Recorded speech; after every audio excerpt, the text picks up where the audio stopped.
Hello, everybody. Welcome back to the Dice Cult for episode 66 of On the Backs of Gods. It's been a minute. It's been a month. Sometimes you hear consistently for a full year. And then sometimes, you got to take a moment to yourself. We're all people. We got things to do. Life happens. They got to do a fun one shot last week. There are plenty of things going on. And But I now thought we're we'd back. had a fun time rebroadcasting the previous week's episode and just commentating and chatting Yeah, together the previous we week. always figure out something to do. You But know? while we're here, I would love to talk to you guys about something I think that's pretty interesting. Uh, Oh, what's that, Jillian? this week we are having a dice giveaway. A giveaway, you say? I wish Katie was here to like hold up the dice like they put on Vampire. But it is a beautiful set of black and red dice, very Yeah. spooky, very nice for the Halloween season. There should be a link popping up in chat if you want to just follow the link, click some buttons, very simple. It'll give you entries into the giveaway. And tonight, if you stick around, we will be giving a secret code, which will give you a good amount of entries to get these beautiful dice. A bit of a step ahead if you hang out with us, which were pretty fun, I think. So if you're interested in getting these dice, stick around for the week, follow the link, get the code word, and on Saturday during Vampire the Masquerade and the Last Remaining Light, we will give you another secret code word. Give you time to input it, and then we will be doing the drawing live. We'll be doing it live, boys. But today we're just supporting and getting you guys as many points as we can. And for we are a loving cult. Yeah. So if you stick around, you'll get to hear the code word later. And that's all I have to say about it. If you guys want some pretty dice, it's free to enter. Free ain't bad. And who am I? How rude. I'm Jillian. I am the DM. We have here with us today, same as always. I take a week off, I'm ruined. Frank, Kyle, Mac, Josh, Abby, and Christo. We have the whole team here. It's very exciting to see everybody back. I'm going to go ahead and give us a quick recap of what happened last time. A very interesting little session. Nonetheless, the party is currently following Saga's prophecy. They've so far gone east across the Hammer Bridge and are now currently going south towards the lighthouse, which is supposed to be comprised of Loki's leg bone when he fell during the war. So far, they have seen signs of large amounts of corruption possibly occurring. Destruction in the town, Garterholm, where they've just entered, people talking about these huge, horrible, corrupted monsters, and a man who seems to be able to stop corruption with a hand. Nothing more. Nothing less to a man, nothing less, I suppose. And a man confirmed this for you guys. The party split for this conversation. Some of the party going to talk to the butcher, the witness, some of them going to gather supplies for the road ahead as they plan to leave Garterholm soon. And two of our party members are whisked away as Saga follows behind her dear friend Cece, who is currently in rat form. They both run into the alley. Gorbjorn happens to see this occur, follows, and they both get to encounter a very tall, very beautiful giantess, a Jotun, just a powerful, large being who it seems Saga's gotten her attention and who's offering up a bit of a compromise. She would give her power and assistance. She would have to do a few things for her, but also she would have to renounce her god. Saga, not one to immediately start renouncing her god, did not comply. The the giantess, as she said, the gods had called her Thrym and ruined her story. She calls herself the Uproar. says what she's interested in, which is maybe bringing the gods down half a peg, destroying some temples just a little bit, stealing some relics. And the word stealing gets our second party slightly involved. As Gorbjorn says, hey, if you're looking for somebody, I'll think about it. The Uproar says she does not know Gorbjorn. There has not been a CC to back up his credentials. And so a creature resembling a dragon made of ice is brought forth for Saga and Gorbjorn to fight alone, which they do, I will say handedly, taking the monster down, and Gorbjorn receives a gift of gauntlets in return for showing his strength. The huge cloud that Saga and the Uproar had created of ice and snow slowly starts to dissipate. The rain begins to dissipate as the party starts trying to reconvene after this display in the sky of just a cloud appearing from the center of town. Gorbjorn and Saga run out of the alleyway where they are confronted with Tordrecht, who had been informed that they were missing and had just found them. And I'll tell you, Frank, I already took the spell slots away for it, heals them a couple times as they were looking rough. Mm-hmm. And currently, all parties are on their way back to the inn to meet back up. So currently, Saga, Gorbjorn, Tordrecht, and Ptolemaeus are all walking together, the rest of the party walking from the opposite direction as they go forward. Yes, Nana? I do happen to recall that there was a nature check involved at the last point where we were active, and it was judged that at the very least Nana noticed this big storm cloud coming up out of absolutely nowhere, and knowing for a fact that is not natural. Something's happening. Guys, perhaps we should reconvene at the inn.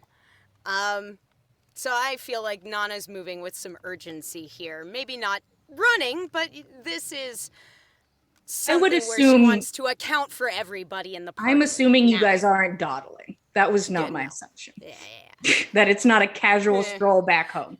No, this is like, guys, what's happening?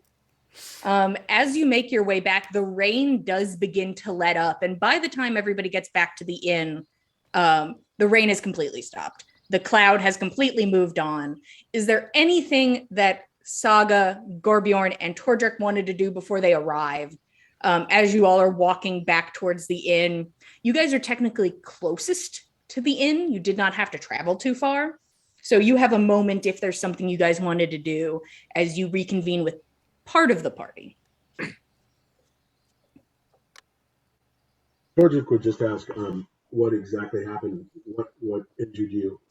The whole background of what just happened.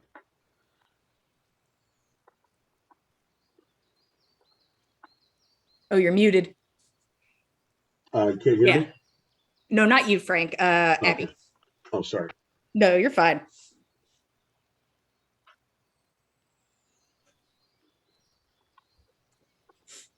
Tordrecht's like, hello? Oh, yeah. I see mouths moving, but I don't hear anything. He just kind of like cleans out his ears a little bit. Like, oh, okay. Yeah, well, it's kind of hard to explain. Kind of a long story. Maybe we should wait till everybody's here, but there was like a giantess, I guess. And she made us fight an ice dragon. Gorbjorn did a really good job, though, fighting it. Yeah. Gorbjorn has his sweet gauntlets on. Tordrecht kind of dragon? As in, like, how big was this dragon? You see that house over there? Mm-hmm. Like a little bigger than that one. Yeah. You killed it? You killed the dragon? You sure you don't need more healing or something else? He starts looking around to see if there's any cuts that he missed, or preparing more healing if needed. I mean, Saga's not doing great. She's far better than she was before, though. She doesn't look too bad with the temporary HP. So, but I don't know how's Gorbjorn looking. I am all right. You could grab it. Well, I mean, I would only need I'm like kind of halfway, but the temp HP gets me over half, so I'm good. You can heal. Just heal her. I can take it. Okay.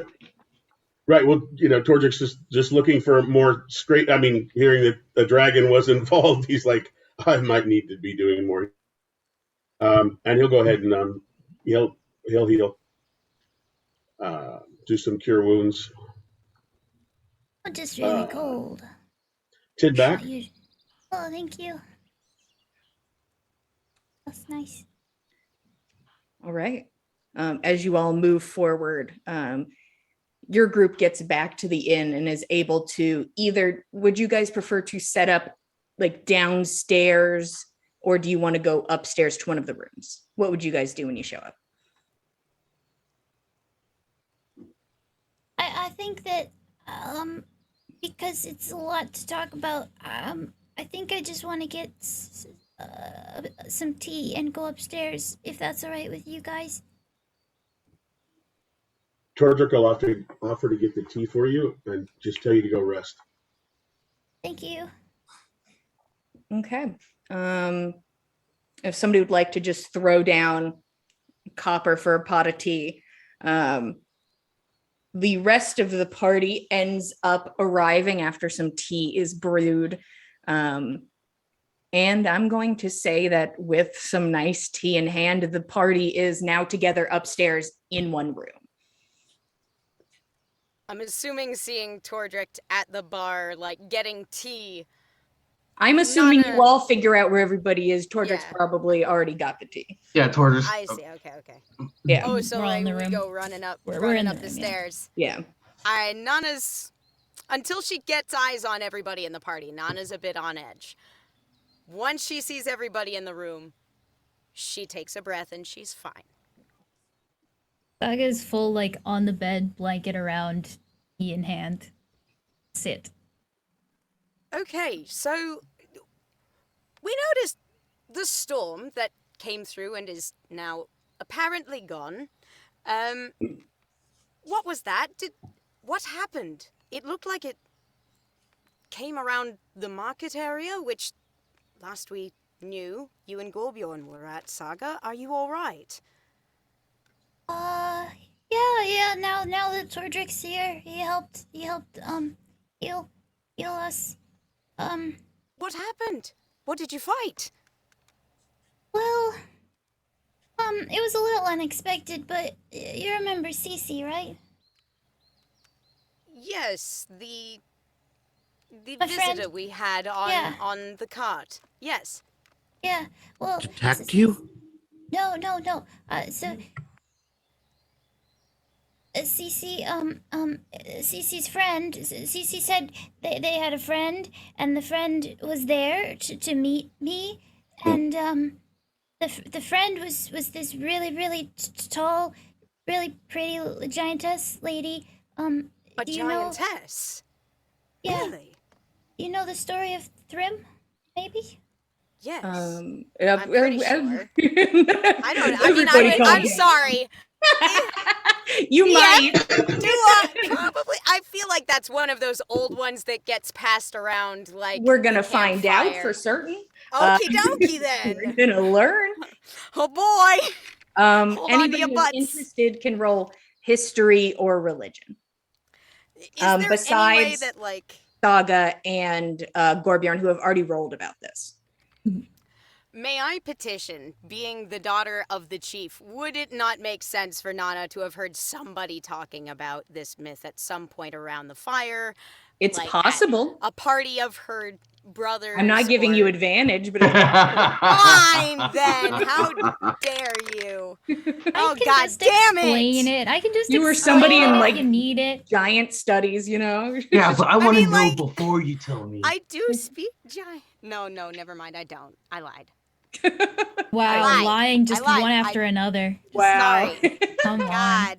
What do we got? What do we got, boys? I got a 3. 6. I forgot things I used to know about giants. You're like, giants am big? Big? Seen Yes, them before, maybe. I think. The name seems there to a- indicate as such. Is there a hole in the wall where you can look outside in this Oh, room? yeah, there's probably a window you could look out. Tordrick slowly goes walking over to it and just keeps looking outside for more of these dragons. Okay, go ahead and roll a perception. Roshan, what'd you get? 10 total. 10? Yeah.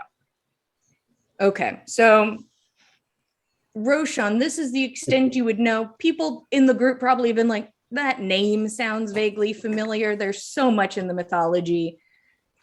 Who knows? But Roshan, you would have known that Thrym was the supposed to be the king of the Jotnar. This was head honcho Jotun, and was known for stealing Thor's hammer and then saying that they would trade the hammer back for the hand of Freya in marriage. It is said Freya declined and was like, stop offering my hand in marriage to people. As any woman should. And so Loki and Thor go on a little adventure together. Thor dresses up like Freya because they say Thrym has poor eyesight, not very bright either. And they have the whole wedding ceremony. And right before things are consummated, Freya asks for the hammer back, receives the hammer, and then proceeds to kill every giant at the wedding. And that is supposed to be the short story of Thrym, where Thrym steals a hammer to get a lady and then is murdered by Thor in a dress. That's what you know. Roshan will sum that up in just a couple of sentences and be like, that Thrym, the one who's supposed to be dead, supposedly dead? Yeah, that's the one. Yep, not dead. Sounds like dead. they're all dead. No, I don't know. But either way, she's pretty mad, I think, about gods and everything. In general. Can't I fault her for that. But this was Giant. Blue Lady. Yes, she was blue. She was very tall, and she styled my hair differently. I don't know if you was noticed. about to say, Um, it did seem a bit Yeah. different, but I rather wanted to make sure you were okay before I mentioned it. But Yeah, it does look yeah, nice. She, Oh, thank why you. did she? Yeah. I I'm a don't little know. confused. Are you okay? What happened? Did she attack you? No, oh baby. Well, it was more like she offered to give me power if I would renounce Lady Satyr and help her take revenge on the gods, I think. What did you say? No, Well, I rather figured. Lady Satyr, I mean, I don't know. She was saying these things about, like, she could unlock things that Lady Satyr was keeping from me, and she touched my forehead, and, I mean, I don't think anything happened, but maybe it did, because I think maybe something happened later. I thought I remember, maybe it jostled, I don't want, anyway, but, Saga, you can talk about it in your own time. yeah. When you're ready. It was just a lot happened in one. Anyway, she was talking about stealing things from temples, and then Gorbjorn was there, and he was like, "That sounds like a good idea." And then she was like, "Okay, you need to show how powerful you are." And she gave us a dragon to fight. A dragon? Dragon. Flesh and Well, blood? no, ice and ice. Ice and snow. A replica? A moving ice It was like sculpture? really pretty real almost. Like it was just ice, but it was like really doing a good job. Could say it had the stats of an actual dragon, one could say. Yeah. And you survived, obviously. Thank Gullveig for that. What happened? Gorbjorn did a really good job of fighting it. I didn't do a very good job. There's a lot Sure of you things did going quite on. well. in my- Certainly sounded like it was rather overwhelming. Yes. Yeah. Yeah. Shakily What sips some happened? tea. Yeah. What happened after this ice dragon thing was dispatched? Gorbjorn got some gloves. Oh, there's a nice. Sounds like gloves would have been good to have fighting an ice dragon. I imagine your fingers would have gotten cold. Anybody who wants to take a gander at these gauntlets can either roll me history or religion. I'll give it a go. Why not? Presenting. Well, that's not the worst. I got a 15 on either. They're the same. I also got a 15. I got a 6. Stares at him real hard. Metal. I got an 8. Okay. My 15s. Ooh. So these gauntlets, the things that everybody can see if looking at them, they look like they are made of metal. They are very beautiful, very solid looking gauntlets, definitely for very much more hand-to-hand combat. Much of grabbing seems to be the focus, where you can see that near the knuckles, it has sort of an arched spike over each knuckle, which looks like if Gorbjorn were to grab something and like close his hands around something, that those would dig in as well. The designs on it, there's multiple runes. It is of what looks like a giant, a Jotun, on the main part of the hand, fighting against restraints that you can see like on each finger is a probably normal sized humanoid, like holding a rope and holding it in place. My 15s, you can assume that this is not a weapon of the Jotun, that this was somebody else's to fight them specifically. Well, that's handy. That's strange. That from the looks of these markings on the gauntlet itself, this looks more to me like some kind of weapon someone would use against Jotun. Why would Thrym, a Jotun, use a weapon against her own kind as a reward? Maybe she's into some kinky sex.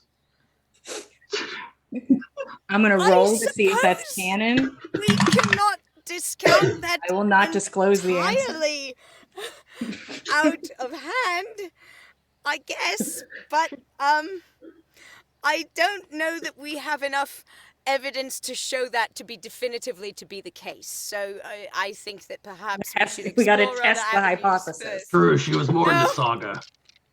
Oh God, This is true. you what? Excuse me? Saga and Gorbjorn, you two can roll me intelligence checks if you'd like to. Oh boy. Oh no! I believe in y'all. What is this? 11. Ooh, that's not bad. Oh boy. 12? Abby? You were muted. 5. muted. Okay. 5? No, baby. Gorbjorn, Aw. the brain is trying to work. It's doing its best. You were there for the actual conversation. Oh goodness. You're like, why would a Jotun have something to fight a Jotun? Because it was stolen from somebody who did. This woman talked specifically about stealing relics. Maybe you got yourself one. Ooh. Yeah. Softly under his breath. Yeah. There's one thing I don't have to steal. There you go. This was given to me freely because Tordrick, I you've been earned looking it. out the window. Not a sign of a dark cloud or a rain of ice or fire. Not You a did dragon also in hear sight. the part where like Saga mentioned it was a statue, right? Well, it's not statues. Well, an animate ice figure. There could be more. Who knows? She's like, you guys want to party? I don't. Thank you. Hey, if two of you can take down one, that means what? I could put Oh my three god, dragons please. on the field at least? No. I'll make a note. I like that idea. I think we should fight 3 dragons. I think you got the right idea. Guys! 3 dragons. Help! Gotcha. I quit the show! You can still take them on, probably. Who thinks they have a high passive insight? Oh dear. I still want proficiency in insight. Still requesting that. I'm just still Mine putting is it back out there. 15. Yeah. 15? Anybody have higher than 15? I got 17. I'm sorry. Yeah, passive insight is 17. All right then. Tordrick, after you glance outside for a while, keeping an eye out, making sure that there isn't a second or third dragon over the horizon, you take a glance back inside at your friends. And someone catches your attention, somebody who has not spoken. You see Ptolemaeus with, it is like somebody, it was like too much has been told to this man in one go. He is writing furiously in this notebook, like he has just heard the gospel. Like he seems fully shocked, bamboozled about what he is currently listening to, and is writing just feverishly. And like you could just see, like, just thank God for Tordrick noticing this, because this poor man.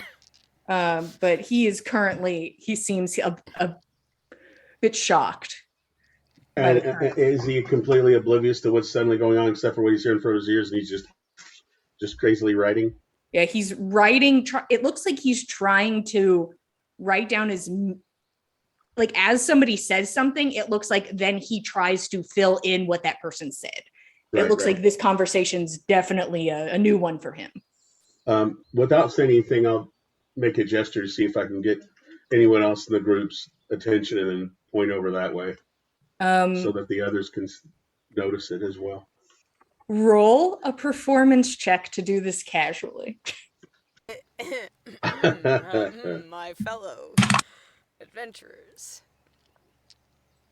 I rolled an 8 total. I love this man.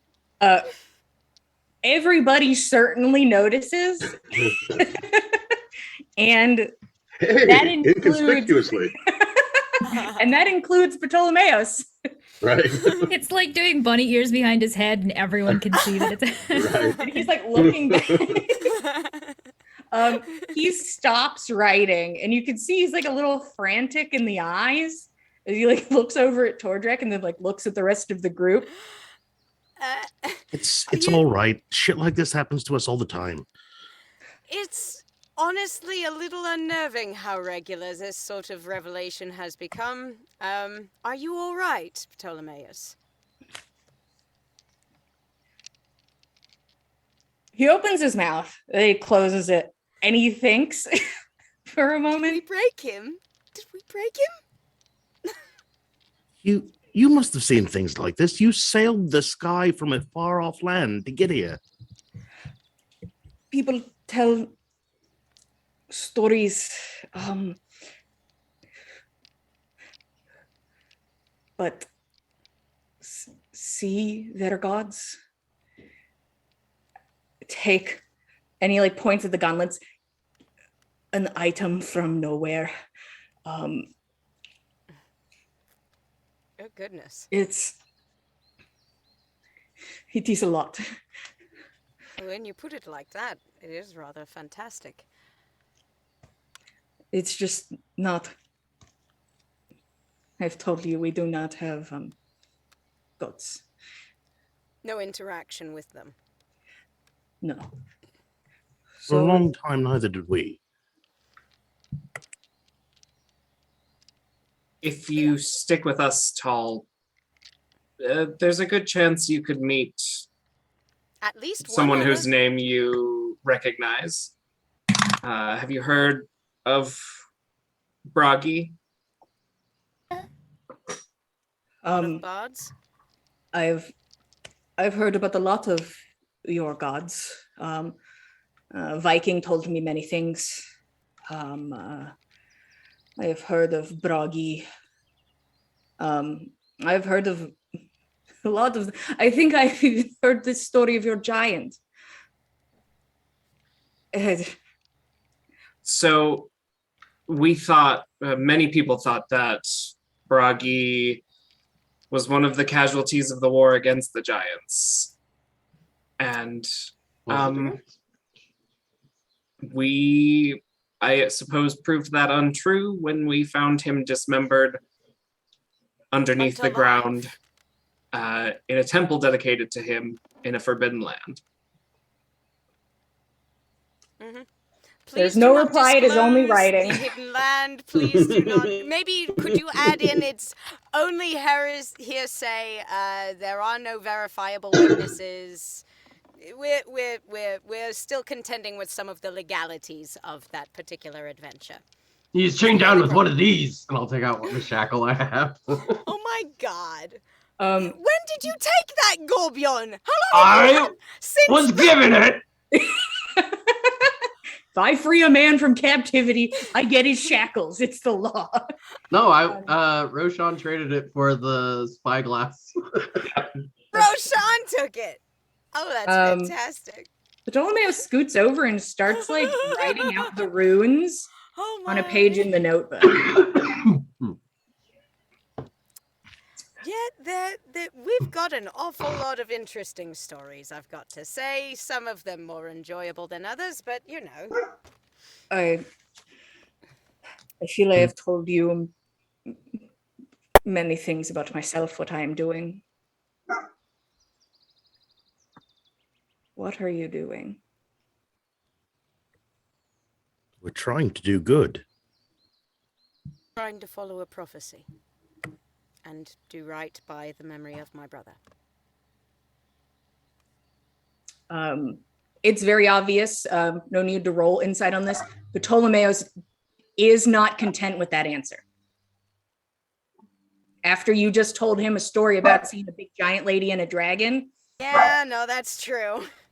The subtleties are not working on this one. That's fair. Okay. I don't know many laws of your land. I don't care.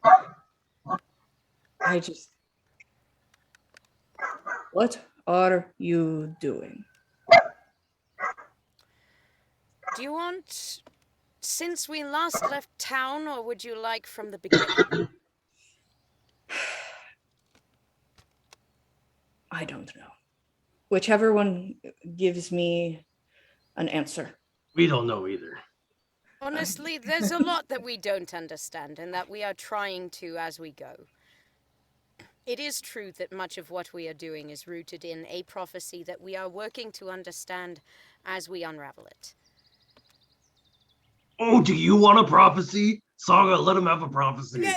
His eyes widen. I do not know if that would be advisable, and you know what? I can tell you a story of why. It's quite unpleasant. I would love to know, just casually, because we have a schedule. Of course. How much would you all be willing to tell Ptolemaeus? Roshan would be happy to tell him all of the stuff that the group did, leaving out personal details at a later time, like on the road, because there's still things he wants to do this afternoon. Fen is not going to add too much, but Fen is distinctly aware that he's not supposed to mention that there are ghosts, So if anybody brings them up, he's gonna nudge them. I am going to tell way too much information, but about like the wrong things, like about girls I hooked up with, or like how I killed a monster. And it's just like, Gorford, stop it. But no, I did this. No. Yeah. But it was really cool. And I drank a liquid. I don't know what it was. Oh, yeah. We did kill a giant once. That is true, yes. The story of Fear Beer. Oh, God. Your story is like telling this man, actually, JK, all the fairy tales are real, is kind of the vibe. Like, he understands the concept that gods exist and what have you. But as a man who comes from a place where it's more science-centric than magic-centric, even though those kind of dip into each other maybe a little bit, this is a lot. But he listens. He occasionally asks a question for clarification. And then silently will listen again. And you can just see he has to like stop and like flex his hand a little bit and then go back to writing. But you guys tell him the gist of everything. It's not like I'll just mention Saga's part. As far as like, because she does have a thing with the prophecies, but she kind of like, after the whole explanation of everything, and then people started bantering, and then she kind of, within that bantering, she got into the covers of the bed she was sitting in, and she kind of just started like laying there. And then even when they were talking about like, oh, do you want to have a prophecy, and then Nana like took over saying no, she never brought anything up, she never like suggested anything, she didn't say. And then when the group starts talking to him and explaining, unless like acknowledged or asked to like explain something, she's gonna stay quiet for the whole thing. There's just a lump in the covers where Saga is. Can I determine whether or not I can pull my head out of my ass to see that? You're explaining a lot. I know this. It's like, I don't know how much I'm wrapped up in this explanation and how much I can be like interpersonally aware at the same time. I feel like that's more of a Tordric job. That is probably true. I would say that this isn't the most obvious thing to you. She started out in the covers, just ended up in a different position in the covers. So currently there's a man in front of you asking a lot of questions, and you're trying to relay to him the story of multiple months. So that is currently more of the focus. But that eventually comes to an end. Ptolemaeus looks tired. Nana's a bit shaken up from just relating the whole series of events from start to finish. Talking about Ave's death again was hard. And so were a lot of the little instances of the personal horrors that happened over the course of the trip. She doesn't mention the ghosts. She knows better than to mention the ghosts, but you know, like, she feels it's an interesting thing to Why keep not ghosts? Ptolemaeus. Yeah, I would say ghosts. Like, what about the ghosts? Fuck those ghosts. And he's like, ghosts! There were some and then you have ghosts to and explain some the vines, ghosts. and they were awful, and we chased them off. And then they inhabited these people, and then we And kept now- dealing with them. Well, in fairness, honestly, Fen, who in the Jarl's employ is Ptolemaeus feasibly going to tell any of this to? I don't know. I just know the rules of our arrangement. That's fair and understandable. And Ptolemaeus, you do stand at a risk if we take you into full confidence on this. We are bound by our word. Well, we don't have to tell them who the ghosts are in. I don't understand. You're always telling me to not say everything, and this time I'm trying not to say everything, and you're telling me I'm wrong this time. Well, I like him. It's just the fact that there are ghosts is a thing. Well, yes, that's fair as well. But you're okay with sploding chickens. That was weird. Granted, though, could have been done by sufficient manipulation of, I guess, things that I'm sure I've heard you describe once or twice from your homeland. So. Ptolemaeus nods. He seems to think that's kind of doable. That's worrying, but also okay.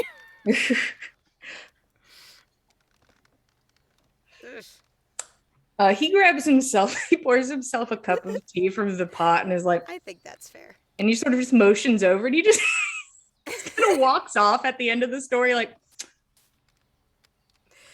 it's a lot. It's a lot.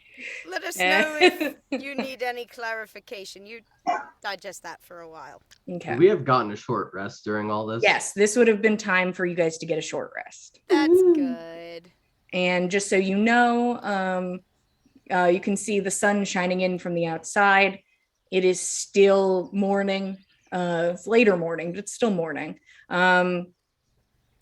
You all are here. Saga, you've just sort of laid up under the blankets and are like, it's just some me time for a moment. Little deprivation chamber for just me for half a second.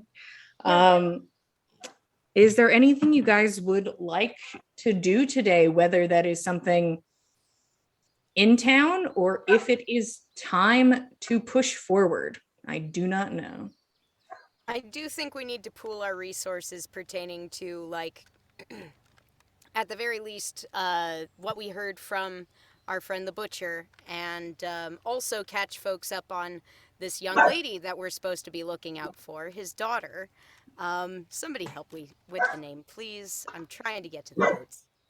I mean, consider it done. If you say you tell the people about it, Solvi. If you tell the people about Solvi and the butcher and the man who can stop corruption with a touch, so be it. All of that is reconveyed as close to accurate as Nana can make it, with help from Fen and Someone Roshan, is devastated. Some poor doggo. There's a sad boy somewhere. Magic pumpkin? Magic pumpkin, anyone? Magic pumpkin. I will say Magic Pumpkin, yes, definitely, is not in town. For the people who look directly at the note, they know that it is a couple days travel in the direction you're going. Oh, well, good. Let's head there. We just want the pumpkin, Jillian. That's all we want. I want nothing else. Jillian, Only pumpkin. Only pumpkin. It is Halloween month. Only this is pumpkin. the very 25th of Halloween. All right, then you may have pumpkin. Is there Roshan anything before? wanted to see if he could find a representative of 2 copper carts before leaving town. Oh, yes, Sure. that's right. Roshan, so you'd excuse yourself and slip out? Yeah. As you go out and start walking, you can kind of feel someone walking in tandem with you and sort of glance just almost like one of those heat mirages of the shadow walking next to you. Love that. And there's just a little bit of a smile to the face, enough detail to see it. On the way, he's also going to send a message to What do you get for whispering? Keep going. Oh, sorry. I just didn't love hear the any idea of the whisper. shadow opening its mouth, and Roshan's like, 1 second. I do appreciate that image. Roshan is the sass bard. The shadow shrugs and will walk with you. He wanted to send a message to Layla's mom. The message says, "Sorry to startle you. This is Roshan. We wanted to check in on Layla and see if you knew when Bosch left town. Cheers." What a send-off on such a topic, but okay. What is that? It is she uses up all of her words being confused and basically being like, get out of my head. What was that? There you go. Did we explain this to her before we left? No, we didn't even have access to the spell. No, this is just a normal ass lady who works in a logging town who just had a casual conversation in her brain. With a voice in her head. you might have wanted to go for Layla. At least a child would probably accept a person being able to talk in her head. Yeah, I'm not going to bring up a child's kidnapper to them, so. That's also valid. I that's a good understand where idea. you're coming from on that. So that's how your first usage of sending goes. Would you like to try again? Not right now. Cool. Wait till she's off guard again. She's laying in bed, starts screaming. We're not even considering the time zones here. Oh God, don't tell me. After you send your message, the shadow waits patiently because, you know, they have all the time in the world. They're not going anywhere. I have a request. Love that. What do you want? There's just like a little smile. It's just a slight turn of the lip. If you are ever offered power like that, please take it. And if that means forsaking you, getting rid of you, what does that mean? Oh, I'm not going anywhere. Not yet. But you are welcome to forsake me for power. Good to know. I thought you'd want to know. And there's like a soft chuckle that just sort of like drifts off, and the shadow just sort of fades behind you and moves into your own shadow. And then you are walking alone. Tell me, good sir, how are you going to find out about the 2 copper cards? He would go to the market square first. And if there was a storefront there, that would be the easiest. But if not, he would ask around to some of the bigger, more reputable market people, since they would probably have done business with them before. Roll investigation. 19. You see, look around town, you can almost definitively say that there is not something that has plastered upon it anywhere 2 copper cards, which is normal. Some places do have their own setups from town to town. It depends. This one does not seem to, at least in this town. But as you go about, there are multiple shops, and there is a place where you can send mail, delivering parcels. And it seems like sort of just not a headquarters by no stretch of the imagination, but you do see a cart leaving that general area that looks like it is a merchant's cart. So would you like to go there? Would you like to talk to a shopkeep? I'll go up to the cart that looks like it's got a merchant on it. Okay, this cart's pulling away from the mail center and is starting to make their way over, but you kind of get up ahead of them. Sorry, I just wanted to take a moment of your time. Do you know of the 2 copper carts? Someone I could speak to about them? Roll persuasion. 23. Okay. This person, bit sunburnt on the face, hair messy, tied back, kind of looks over you, squinting. I mean, I don't know who you'd go talk to. Did they fuck you over or something? No, someone I know was traveling with them, and I just wanted to see if they could tell me where she was.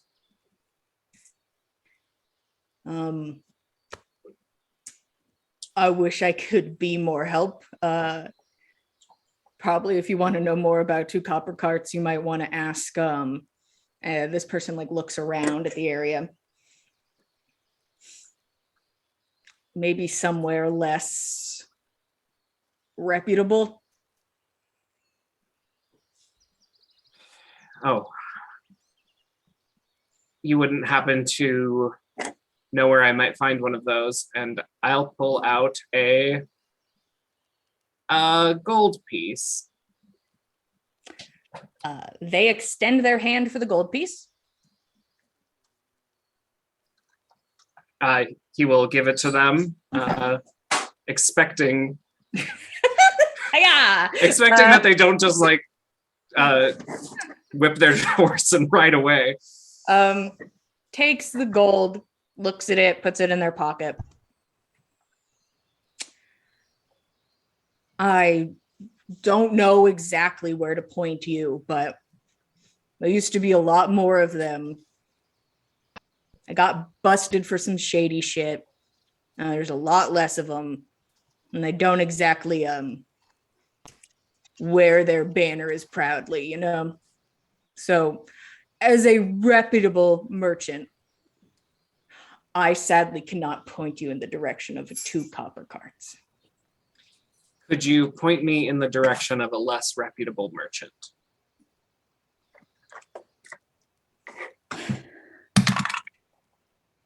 If you're asking me to besmirch my competition. Does it look like that's something that he wants to do? Like he says that with a smirk? A little bit.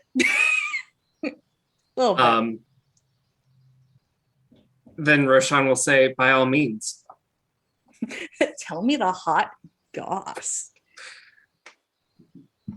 Well, so there's Bertro's Boxes. It's a dumbass name. Put your shit in a box, takes it somewhere, you know? I've heard some rumors about Bertro. Thank you for your time. Yeah. Have a safe journey. And Roshan will turn and try to find Bertro's Boxes. Does that sound or look familiar? Roll intelligence.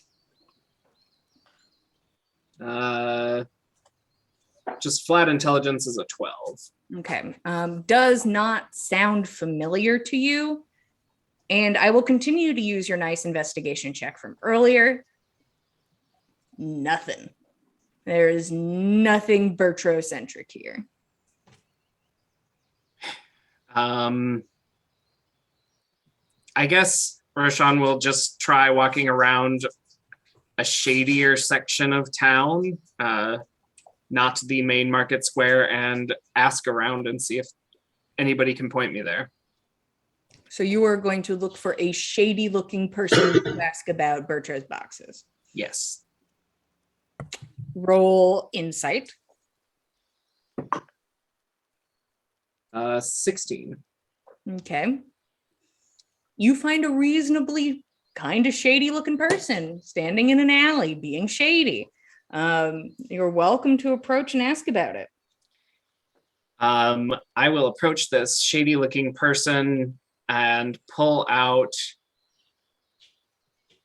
like just a handful, like 3 silver pieces between my knuckles, and say, can you point me toward Bertro's Boxes? Roll persuasion. 23 again. Okay. This guy looks at you. You sure you wouldn't be interested in something else? Proceeds to like open their bag, and it is like your eye hits it pretty quickly that this person is selling a type of powder that you are very familiar with. All right. Fortunately, the craving is overwritten by his need to find his sister. So he says, perhaps another time. So what'd you want again? This person seems a bit hazy. Could you point me toward Bertro's Boxes? Yeah, it's not like they got a store here or something. A representative is fine. I don't know where fucking Bertro is. And you see, like, he stops and he like thinks about it for a second. Give me like half a second. And makes his way through a door that's in the alley back into a building. And you stand in this alley for a moment, looking around. People walk by the alley, look at you, think you're shady, and then continue walking a little faster. A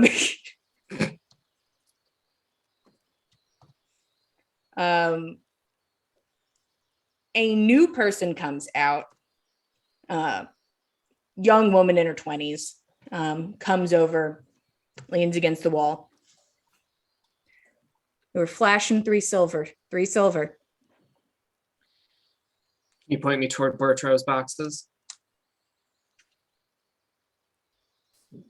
I'll answer your question if you give me your silver first. You can't just come into an alley flashing silver. He'll hold up, he'll give her 2 of them and say, you can have 2 more if you tell me where it is. Roll the charisma centric skill you'd like to roll. Oh, that's a 9. Is it no? She takes the 2 silver and smiles at you. All right. Heard the job was 3 silver, but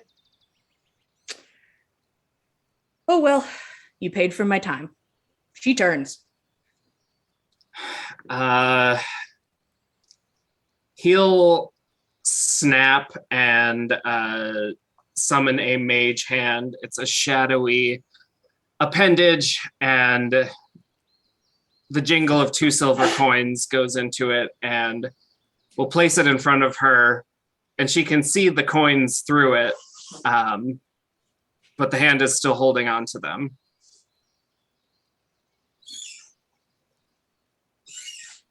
She puts her hand under it.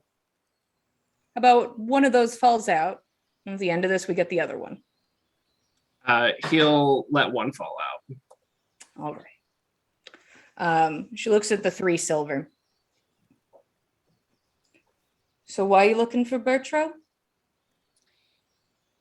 I heard he might know something about 2 copper cards.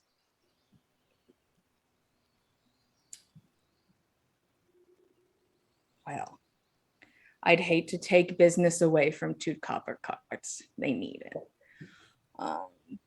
But I don't think Bertro's going to, want to give up the business if that's what you're kind of hinting at. He'd love to help, I'm sure. All I'm asking for is a little help.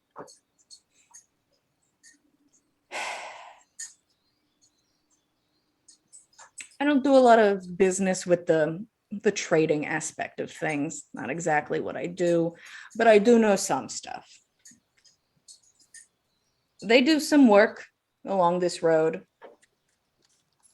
You're going to want to look for a red stripe on a caravan cart.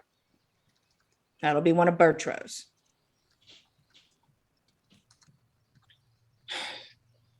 He will start to let the hand give the last coin and ask if there's anything else she can tell me. I feel like that was very helpful. You've been very helpful. Thank you for your time.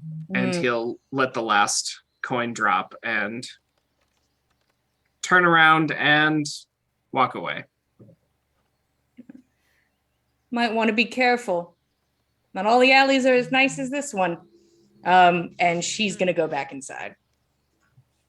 The mage hand will give the middle finger and he'll keep walking. It's behind her, just floats away. Is there anything else before you guys want to head out? You guys have already gathered supplies. You have done some intel. What do we want, boys? That's all I wanted. I mean, we've caught the rest of the party up on this situation with this miracle worker, apparently, and with Brock's daughter. Cannot keep the name in my head to save my Solvi. goddamn life. Thank you, Solvi. That's pretty much where we're at. We've got supplies. We're ready to roll on to the next town, I think. Okay. Easy enough to get all of your stuff together, attach the hot air balloon on its little wheels to the back, get Thick Biscuit, as he is affectionately called. Thick Biscuit. Saga, you eventually are able to kind of muster up some strength. And it's really hard to get the image of what you saw out of your head. Just that image of staring at the skyline and then falling and then pain and then nothing. It is just kind of on repeat. And eventually you're able to push it back a little bit, as you can hear people picking up their stuff being like, all right, let's head out, everybody. Yes. That's what they sound like. Hey, everybody, it's me, the team. As I am trying to, get stuff together and make sure that the party's got everything from the rooms, is there a point where Nana can, check in with Saga and see how she's doing? Sure.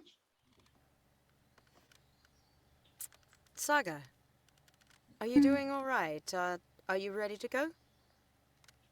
Are we leaving now? Fairly soon, yes. We're gathering our supplies and getting them all together on the cart. Yeah, we can go now. Yeah, I'm ready. I don't have anything to grab, I think. All right, okay. Yeah. You seem a little distant. Are you okay?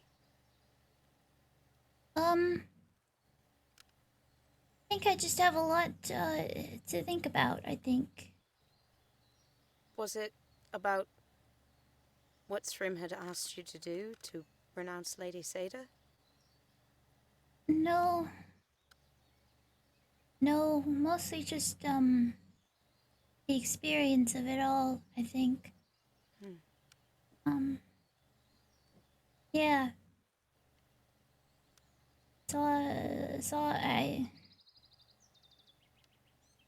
I saw some things that were really strange. I mean, I'm used to seeing things, but it was different, I think. So, Anything like the vision from Odin's temple? maybe? I don't know. It was kind of like a prophecy, but it wasn't, and... Well, it was...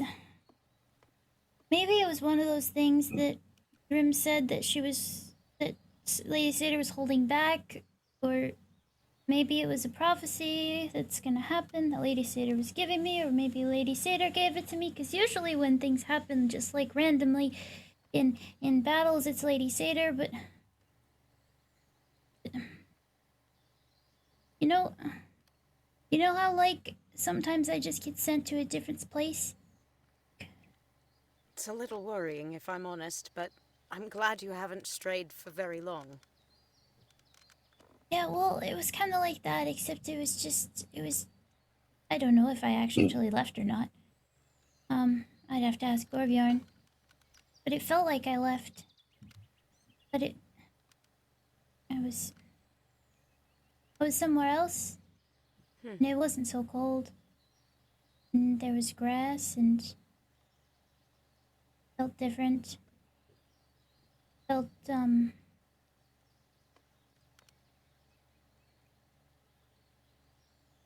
acknowledgement? Maybe. I think I needed it really badly. From whom? Do you know? No, I don't know. All I know is that I felt really happy. It was good. And then I looked up and I saw the sky. And it was very beautiful.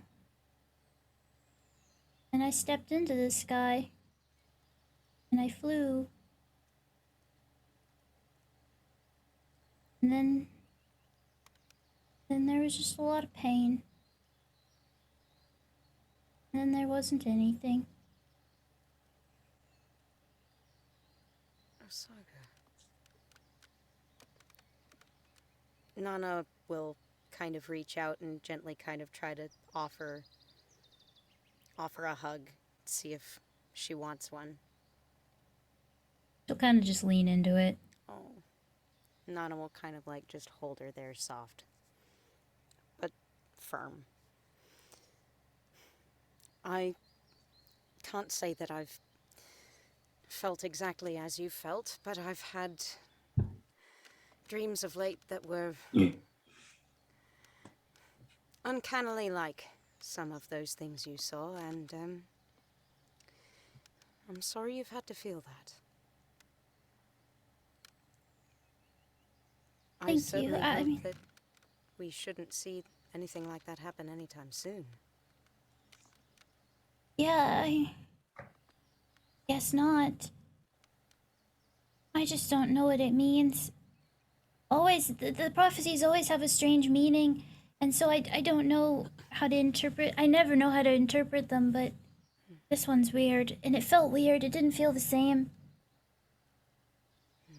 I don't know. Take your We should time do. to think about it. Yeah. I think we should just go do something else. You know, there was a pumpkin, right? There was a pumpkin, right? There certainly was. There was a magical pumpkin, and I do believe it was a little ways down the road from this very town, on the very same road we were going to be traveling anyway. So, it'll be right along our track. How does that sound? Yeah. We should go see that. And you said that there was a man whose daughter was missing. That's important. We have to find her as well. This is We'll all be very looking out important. We for have her. lots to do. We have lots certainly to do. do. We certainly do. But, Saga, don't forget. Something I think I've been maybe not modeling very well myself, but do take care of yourself as well. If you take care of absolutely everyone except you, you won't be able to. Thank you, Nana. I don't think I can right now. I need Lots to do things. Yes, there's lots to do. I understand. But if you need any help at all, doing whatever it is you need to do, you only need ask. Thank you. Of course. Many hands make light work, yes? Now let us go and pursue this pumpkin, right? A magical pumpkin. What on earth do you think its properties could be? Hi. That's Probably yes. correct. Probably very true, yes. I do not know if they'll allow us to make it into one is the only thing, if it is a unique sort of entity. Well, an undying pumpkin was available. We'll see when you get there, but the party reconvenes on the cart, supplies in hand, and also very spiritually tired Ptolemaeus climbs into the cart. Poor tall. Everybody kind of everybody kind of acknowledges everybody is there. The sun is rising in the sky. It's a little chilly, but not bad. And it's not raining anymore. So that's really the goal. The cart starts to roll ahead slowly through town as you have to weave through the people that walk in your way and do not care. But eventually, following the streets, following other carts in this general direction, it is easy to find the way out of Garterholm heading southwards. Just quick thing, Saga's casting Mage Armor on herself after everything. She considers that maybe about time. Okay. And just saying that because I have to roll Anti-Magic Surge. There we go. So oh boy! let's say because of Nana last fuck time, up the talk! you don't look at the chart because Okay. that was such a fun one last time. Not, Yeah. it's fine that you saw it though. Yeah, well, We'll keep this yeah, one a nice sorry. secret. Also, actually, I think the other one's already faded off and it wouldn't have come into play anyway. So, Okay, no. well, I've got mage armor on now, so good. That's nice. Go ahead and give me the D100 and then the D20 if you'd be so kind. As Apologies, you sit on the card. Thought that I would need it. Oh, It's baby. an emergency. Stuff. Oh, okay. Well, that's not bad then. I believe in you. Do you want the D100 or the 20 first? Give me the 20 first. Okay, well, I got a 19, which I think means it's not going to be horrible. And then your D100. 85. Scrolling. So, guys, Undying Pumpkin. Oh dear.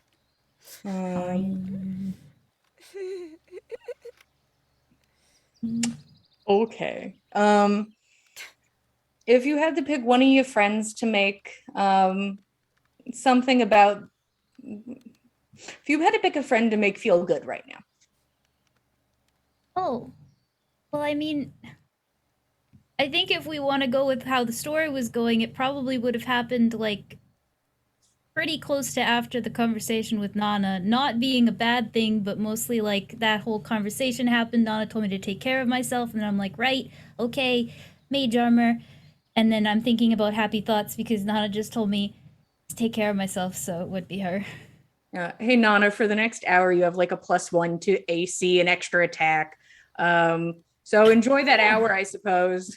You feel good about our conversation. You just feel invigorated after that conversation. You feel good about it. It's a good conversation. It was a good talk. I did a good job. Such a good counselor. Wow. Yeah. Good party leader. I'm trying my best. As you all make your way out of town, Nana feeling pretty good about herself. You get to the edge of town and you can see there are some Jarlsmen who you see are currently checking through ashes on multiple pyres that have died down. Seems they have been cleaning up shop a bit from something that maybe made its way through. The pyres aren't very, very big, but there's a good few handfuls of them. You see them kind of working away at it, making sure everything's burnt, How talking recent to are each other. these ashes? Are they like They're still smoldering slightly. Yeah, they're okay, smoldering. so they still would have been going earlier, like early this morning or last night, something Yeah, like that. you just weren't anywhere near this. Okay. And you can also see as you make your way past them, there is a woman, probably 50s, looks like hastily thrown on clothes and coat. And she's like walking around and she's like, Mom! Shit. And she sort of turns on her heels and starts walking back towards town. And that is where we are going to take our break. Thank you all so much for being here with us. We love telling you guys a story. We're going to take a 10-minute break. And during this break, you guys can follow the link in chat to enter the dice giveaway. Click a few buttons and, maybe get to do one of those secret codes. If you go to the Monday secret code, it is capitalized, no spaces, all one word, the Uproar. So if you'd like to get 10 entries, follow the link and type in the Uproar. Ooh, Jillian, is that capital T and capital U? It's all capitalized. All caps. All caps, no spaces, one word. So head on over there, type it in, get in those extra entries, and we'll be back in 10 minutes. Thank you, 10.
Hello, everybody. Welcome back to the Dice Club for episode 66 of On the Backs of Gods. Just real quick, if you haven't already, you can follow this link that we will post again in chat. If you'd like to enter to win some beautiful black and red dice in our dice giveaway and the secret code that we gave out a little bit ago, I'll give it again because I'm very nice. All caps, no spaces, just one word, the Uproar. So if you're interested, go get them entries, win yourself some pretty dice. But anyways, They're gorgeous. The party basically had a long talk about basically what had happened.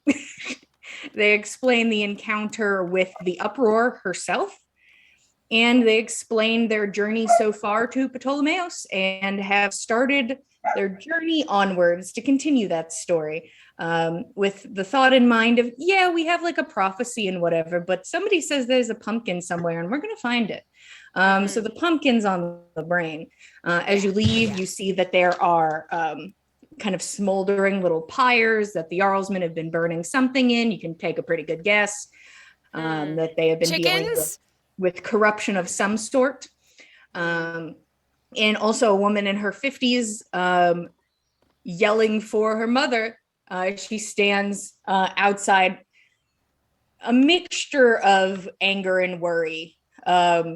She turns after hearing no reply and makes her way back in y'all's direction, notices you, and then kind of shuffles over to sort of stand in front of you guys. Are you heading down the road? We are a ways, yes. My mom, she doesn't do this a lot. I don't know. She probably just went to the shop and I didn't notice her.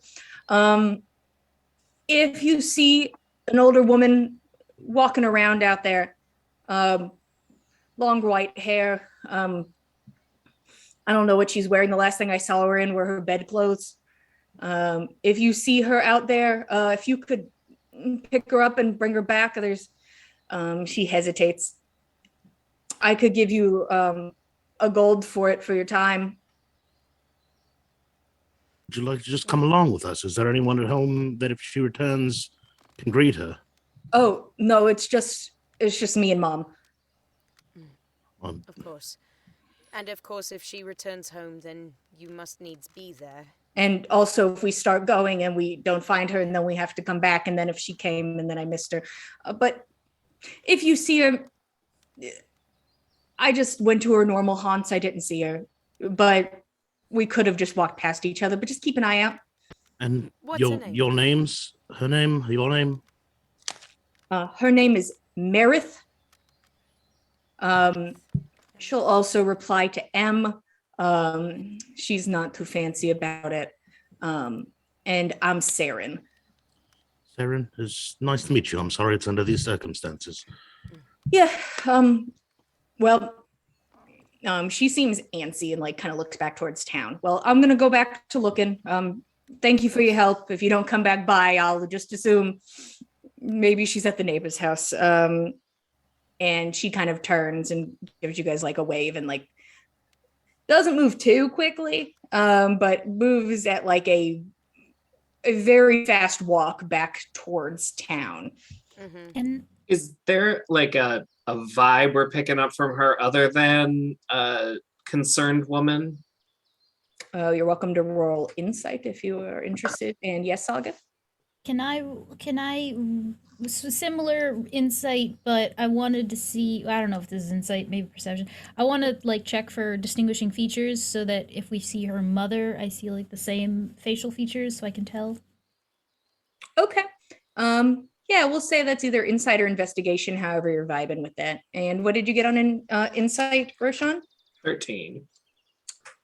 You think this woman is definitely more concerned than mad, but is putting the anger bit a little more forward to distract herself from, the situation. You do not sense something else in there. Most Just a anger 9. comes from other stuff. What's the Saga, you situation like doing clock here? her eye color, hair color, said the mom's hair was white. But you're like, okay, she has those connected earlobes. And that's like the thing you like focus on. And you're like, okay, I'll be looking at earlobes. And then she's gone, and you're like, oh no, I didn't look at the rest of the face. Shoot. But Hmm. your cart starts to move along unless there was some other reason to stop. I know of nothing. If we see any more of those fresh tilled bits in the road, I suggest that we do everybody a service and take care of those if we can. Well, I guess you have to see if you see them first. Who are going to be, give me 2 people who are interested in perception checks, people at the front of the cart. Either they both can roll or one can roll with advantage. I think Abby can roll with advantage. I think Abby should roll with advantage. Her perception is the greatest in the land. Saga needs to help. Nana will assist in that regard. I think Ben is up there with me, right? Yeah, I'm not bad at perception, but Yeah. No, because just Nana said she was going to help, so I think I got 2 helpers now, but it's all good. yeah, I'm definitely, Fenn's definitely looking out for white-haired Nana, but not Nana, but grandma wandering around the forest. What do we got? I got a 24. Okay. You have your head on a swivel. You know what those weird chicken mounds look like. You vaguely know what old women look like. You have a good idea. And you're just looking about. You're like, maybe I'll see a pumpkin too. Nobody said how far away it was. So you have a lot of things as you sort of look about, and you're just like clocking everything that goes by. Get a good look at everybody's ears that walk by me. Yeah. Just like zoom in. You're just like, no, that doesn't seem right. Hair's not the Or right like color. you see either. one, but then it's like, no, they're way too young. But you move along, and nothing catches your eye for a good while. But eventually you hear 2 people talking kind of loudly up ahead. You kind of like squint and look, and you can see there's a stopped cart. And you can hear the sounds of a distressed horse. And as you kind of like lean in and you're looking, then everybody else gets very aware of this distressed horse. As you hear this horse scream from its way up the road, just a loud, terrible sound. Saga, as you watch like one of the people like try and like grab on to the reins of the horse and like hold it in place. Should we fang it? I think we should fang it. What? Like a vampire? No, never mind. Should we go faster? Should we try and get over there faster? Well, we don't want to scare the horse more by running around it. Certainly. But how far up is this other cart? I mean, you guys could probably get there in a couple minutes. Okay. It's not incredibly far. Mm-hmm. It's just the picking out the distress in the movements. Bit more nuanced. But would you guys like to just continue forward towards it casually? Yes. Yeah. If it looks like somebody, does it look like people are in distress, or the people are just trying to get the horse under control? Saga, do you describe what you see to the people? Yes, their soggy biscuit isn't doing very good. It seems like the horse is in distress from what Saga can see, and the people are trying to keep it calm. All right, casual. Yeah, horse is getting mad. You go forward. You can see that there's a woman probably in her 40s, dark hair, holding on to like the reins of the horse, and has a torch in the other hand. You can see that she is flanked by 2 mercenary looking types, and you can see that the back of her cart has a few good odds and ends in it, few boxes. The other horse seems very perturbed, but is currently like shuffling anxiously. And you hear her like, okay, just one more. And she presses this torch against the side of the horse. Another terrible scream. And then like she she's cauterizing a wound or something? when you guys get sort of even with them, you can see that there are multiple cauterized wounds, probably about 4 of them. Oh no. The poor horse. She's like sweating, and she like wipes her brow and like puts the torch up, glances over at you guys. Is everything all right? Yeah. I don't know. I guess the horse got into something. I don't know. Sometimes it happens. This was pretty severe. Like, had a few wounds on it, and it was like it had worms. Saga's gonna jump out of the cart and start looking around the horse and try to be nice and calm. She's decent with animals, so Yeah, roll animal handling. Hope I didn't lie just now. 15. That's good. 15. Yeah, you're able to. This horse seems to be struggling, but you're able to calm it down. Yeah, I don't know. I've always found that with like worms or shit, especially if they're that bad, it's easier to, just deal with the wound directly instead of having to deal with your sick ass horse later. How do you think it was wounded? I don't know. Got up today, went for a while. Horse seemed sluggish. Saw the sores. Burned underneath it was underneath the horse's kit? Well, yeah, in a couple spots, one on the leg. Looking over. It Does it sounds look like strange? what maybe it happened in the night. I don't know. Seemed fine yesterday. Just keep an eye on your horse. Does it look like there's anything off about this horse or this woman? Other than the burn marks, obviously. Are you looking for something in particular?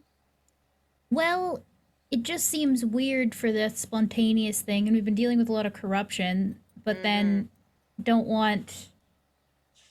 I'm just looking out for, like, signs of something that doesn't make it seem like she's just concerned for the horse, or maybe, like, if the horse is... You said it was... What does kit mean? What do you mean by that? Underneath the horse's, like, saddle pack or Okay. whatever, Yeah, like... that's what I thought.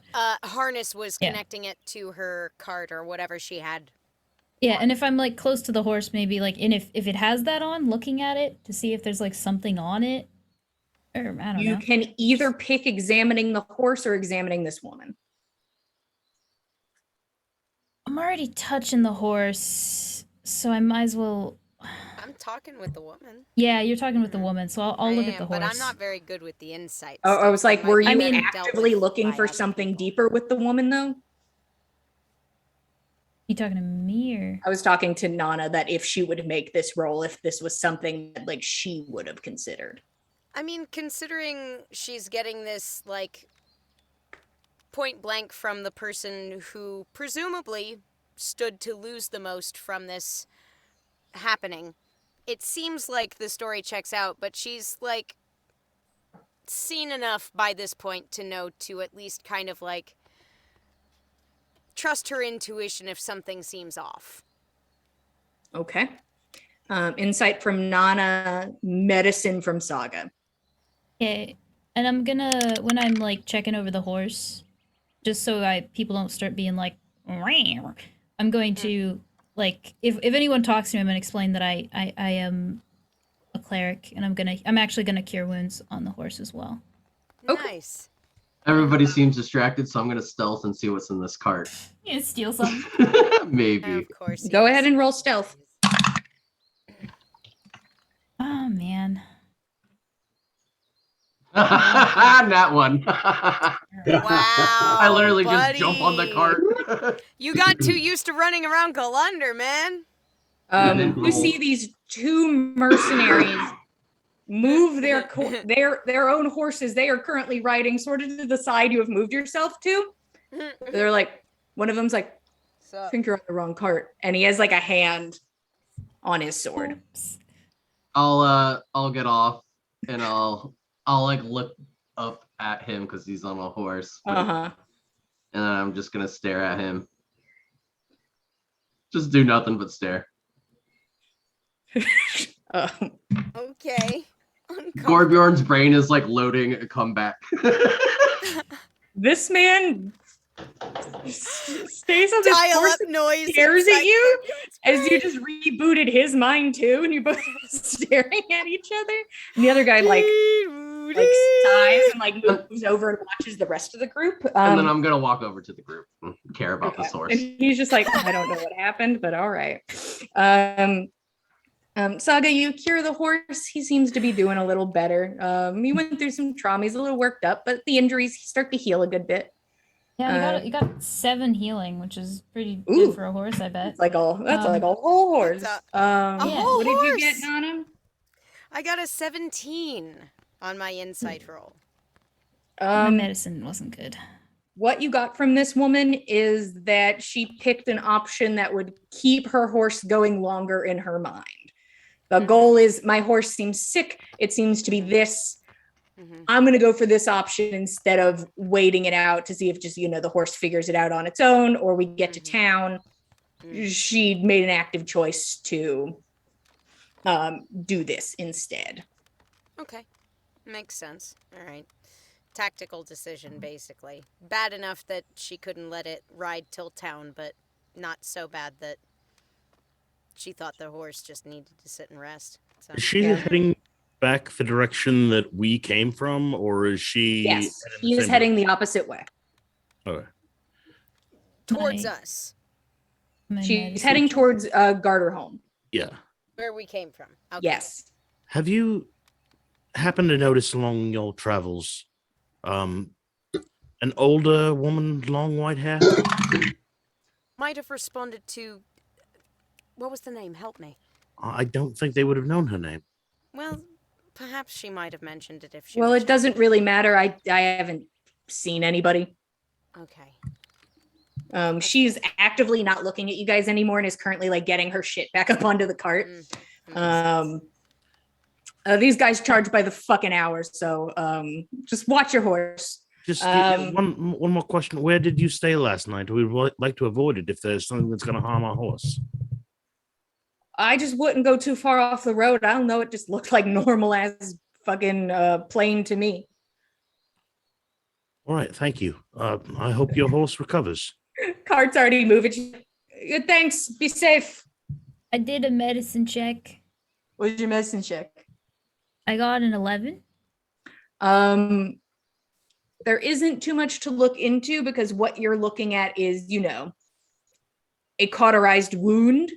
So you can see that is that. Nothing else stands out to you. It was definitely... Can I tell that it was worms? There was wormies on?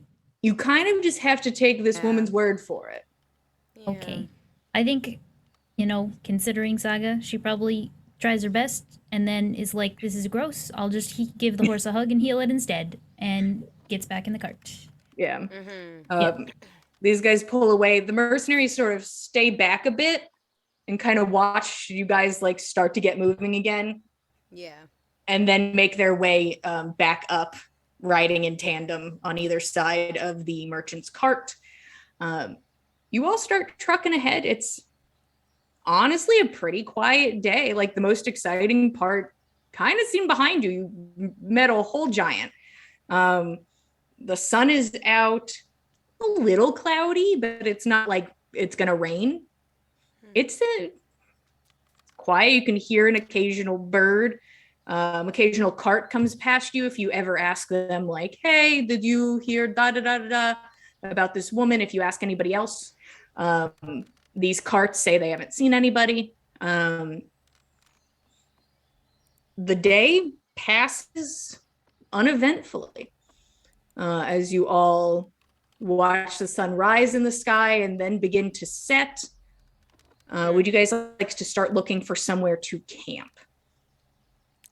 I think if we can't see a town within you anything gotta hunt it till a resembling an hour's town. ride. Yeah, okay. No. Then camp. Yeah, for I'm sure. gonna look While around, we've make sure still there's got no light. visible worms wherever we're looking to camp.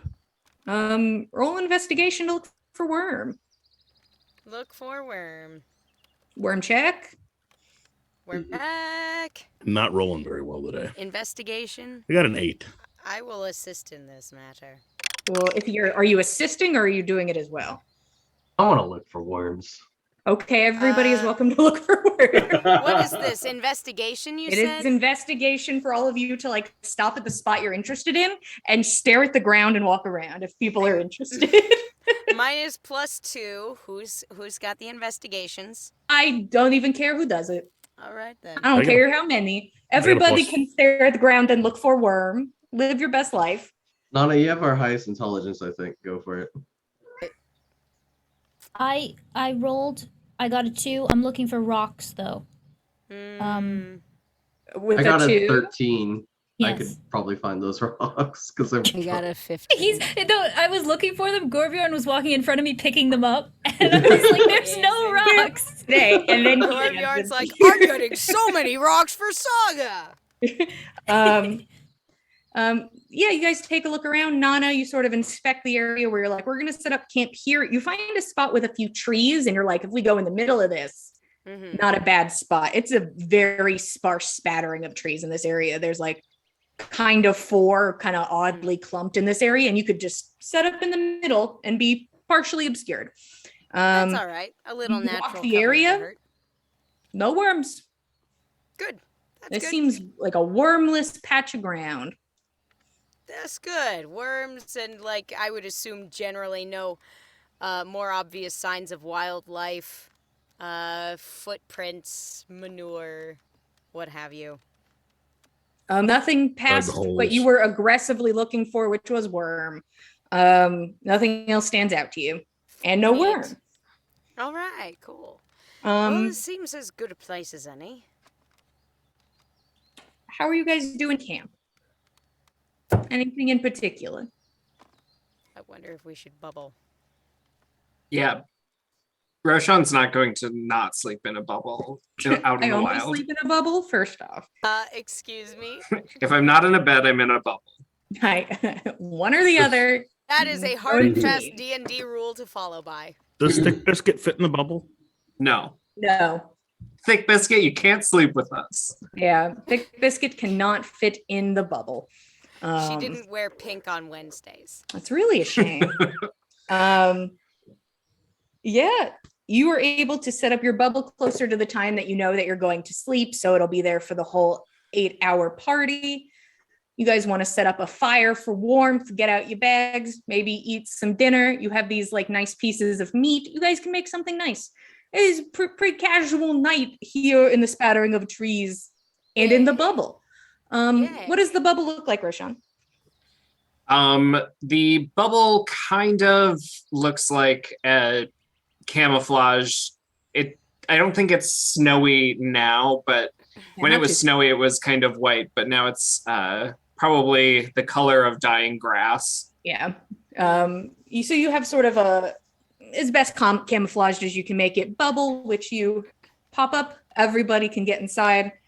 A very tired Ptolemaeus pulls Hercules out of the hot air balloon and eats a little and then basically goes straight to sleep. Just the bubble's warm, fire's warm, out. Is there anything you guys would like to do before bed, and are you doing watches? I think watches is probably smart on the road. Yeah, I'll Fen will take the first watch, and he's just gonna kind of play catch with Jenny, like toss her little bugs and stuff for her to catch, and that's what he's doing while he's watching. Just absent-mindedly, occasionally throwing a bug, letting his little bird fetch after it. Mm-hmm. Anna will sit up with Fen for that first watch and just kind of like watch him playing fetch with Jenny and keep an eye out around the perimeter of the camp. Torgic will pray as well at that same time, and then relieve the others when he's done praying. Okay. Go. We'll take last watch when the sun's up. Cool. Prayers are done if necessary. The sun begins to slowly set, the ground growing dark. Fen, you can still see a good bit out. None of the world get dark real fast. So basically, your vision is mostly inside the bubble and slightly out. Yeah. But I figure mostly like Nana's kind of like relying a little bit more on her hearing and a little more on scent than vision. I mean, you still have to contend with the sound of the fire, the sleeping people. And My like snoring. the smell of the campfire as well. The loud snoring. And Gorbjorn. Gorbjorn's unbelievable snoring. Everybody else good to go to sleep. Is there anything anybody wanted to do? Any other sendings, what have you? I was just gonna comment that while Fen is taking his watch, he's probably doing it from the cart just to look after Thick Biscuit because a horse was apparently wounded by something along this path. So rather than doing it from the safety of the bubble while Thick Biscuit's outside, he's just gonna sit in the cart and do the watch. So if Nana wants to join him there, or if she wants to sit by the fire, it's fine.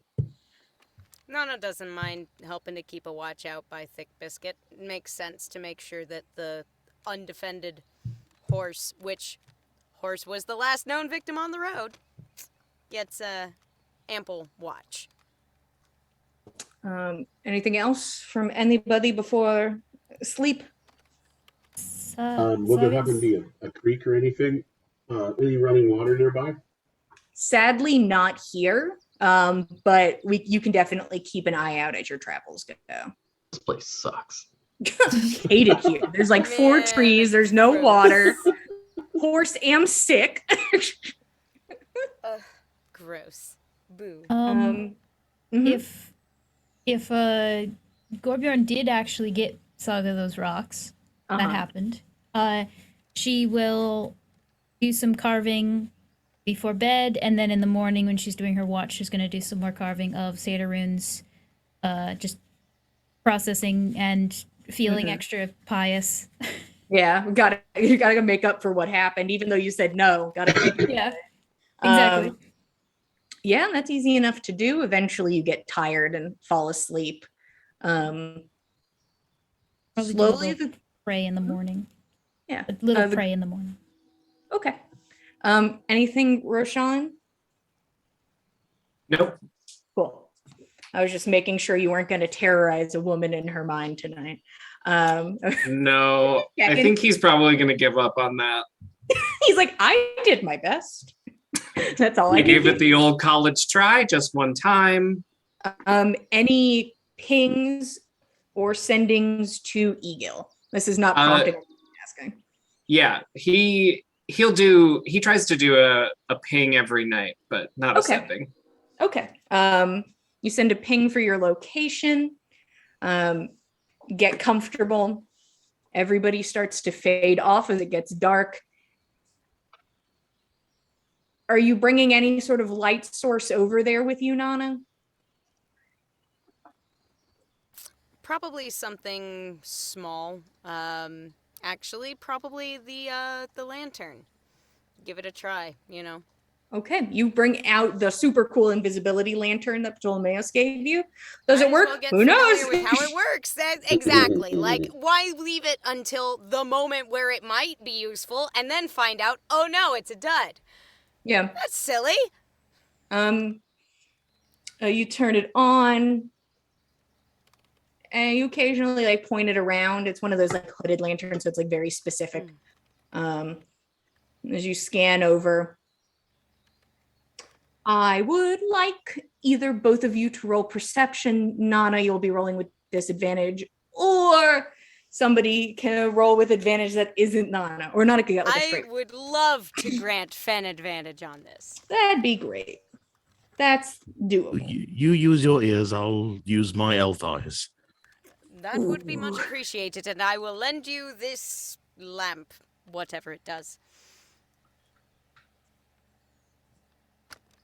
It's a 17 on both of them. Okay. Was that add up to? Or is that It's add a up to 17. 10? It's 17. It's just with Okay. I was just checking. So you're taking a look around. Quiet night. It's been a lot of quiet nights, and it's been nice. You sit. It's not as nice being away from the fire. It's a cold night. But you keep a lookout.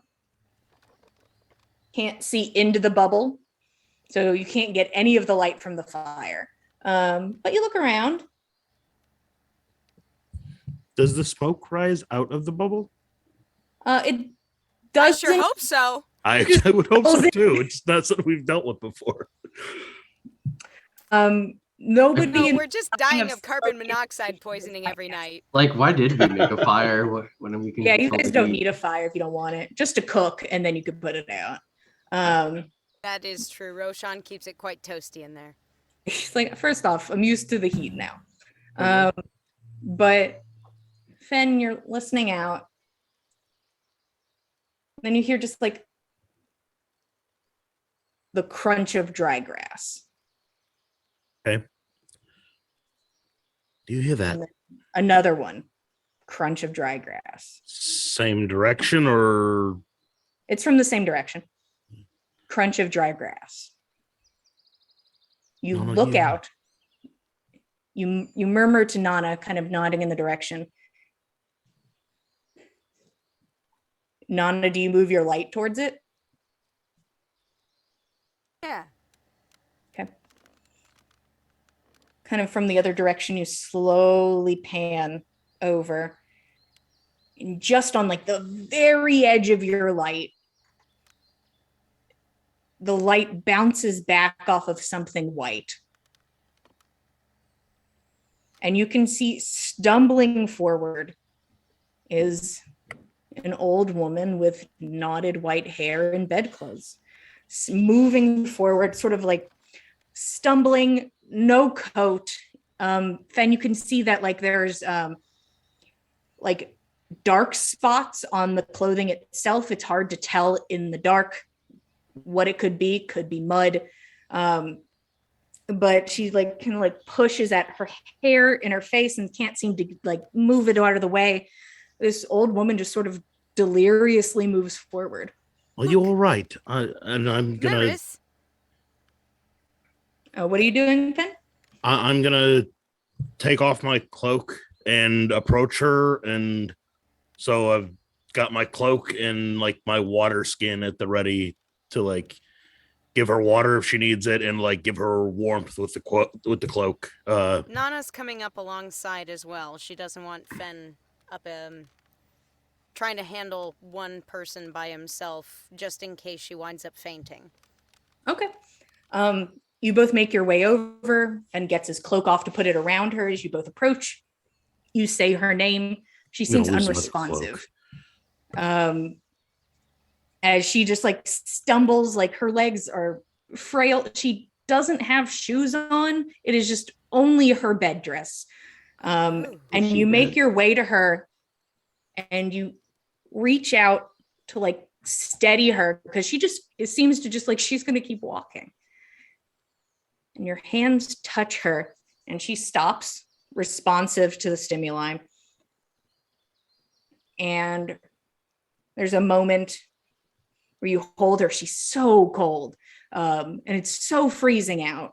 And Fen, as you go to assist, she lulls her head back and opens her mouth, and you can just see it looks like a dark ichor lining her gums around her teeth.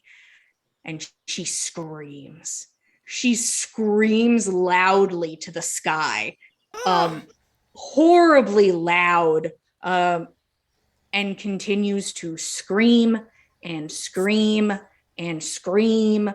Nana wants to punch her. Just punch her out. Stop her from screaming. I roll an attack. All right.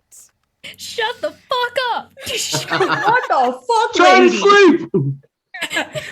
Nana, old lady, put your hem in. Screaming. Oh God, it's an 18 to hit. Yeah, 100% hits an unarmed, no armored old lady. How much is your unarmed Screaming strike? in agony. It's Oh my goodness. 1 damage plus her It's strength. 1 damage. It is literally 1 damage. My Yes. plus strength is plus 0. You punch this old woman in the face. Stop screaming! You hear the crack of bone on impact. Oh no! And the scream like fades out and she stumbles. And you can hear it just like ringing in your ears. Just this woman was screaming right in front of you. The rest of the party starts to stir within the bubble. She kind of like deliriously, some of like the dark fluid, it's hard to tell, moves from the mouth and like goes down the chin. And she turns her head to look at you. Jaw sort of slack from where you punched it. The sound of bone again as it opens. Oh no. And you watch as something begins to push out of her mouth as it looks like it's filled with a dark liquid. Kovac! And we're gonna roll initiative, baby! Ah! Were we woken up by this screeching? Yes, you were woken up, but this round is going to be you actively getting up. So it's Get up gonna out be of the bed. just a few people at the beginning. Whew. My initiative is not shitty for once. I don't know what that portends for the rest of the game. Who knows? Who knows? 20 and up. No, not that good. I got a 22. Okay. Ooh, hell yeah. Get it, Abby. I got a nat 20. 18. 18. I got a 17. Got 2 18s.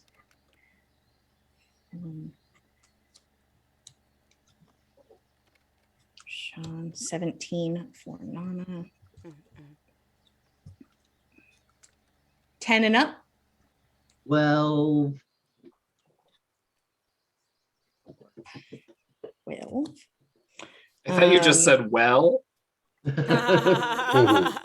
Well, And well.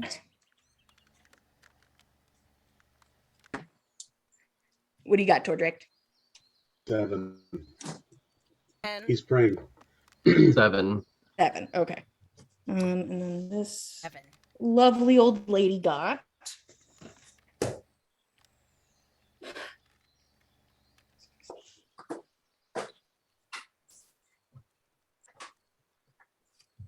Okay. Does Tall also wake up? Yeah. Okay. He's not that hard of a sleeper. Poor Tall. He just had a long day. I he's hope just like- Hercules stays out Gets of up the pretty way and groggily. safe. Saga, you are starting to get up. Is there anything you'd like to grab?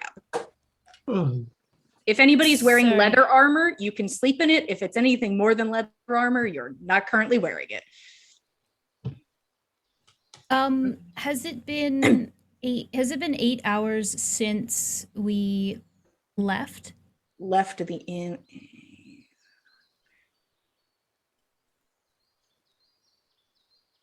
An hour of watch.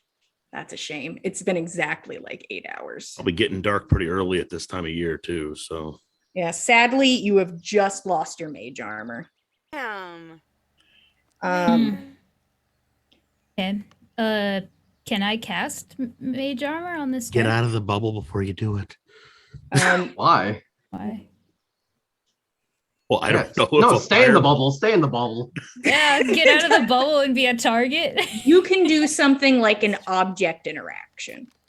Oh, okay. Well, I mean, I don't have any objects. I suppose that if I'm sleeping, maybe just grab my staff. 'cause Yeah, you that get might up, be sitting beside me.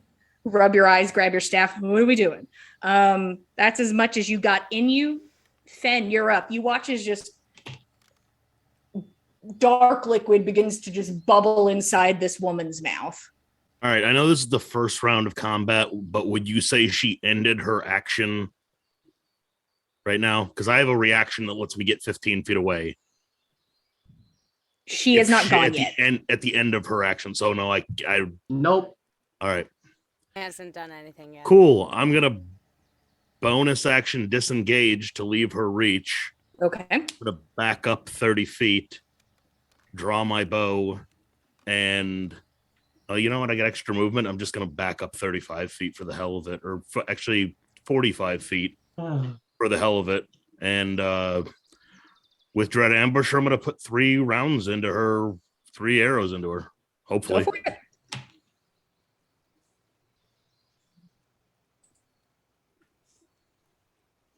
First one's gonna miss. It's a 10 to hit. 10 hits. Oh wow. Yeah, it's an old Okay. lady. And also apparently a zombie, I guess. Maybe. Corrupted, at least. All right, so that's 5 points of damage with the first one. Seeing that she's pretty easy to hit, I'm gonna use sharpshooter on the next one. Okay. It's a 20 to hit, so that hits. Certainly hits. For 17 points of damage. Okay. Or actually, no, that's 20 points of damage. All right. Second arrow hits into her. And sharpshooter again.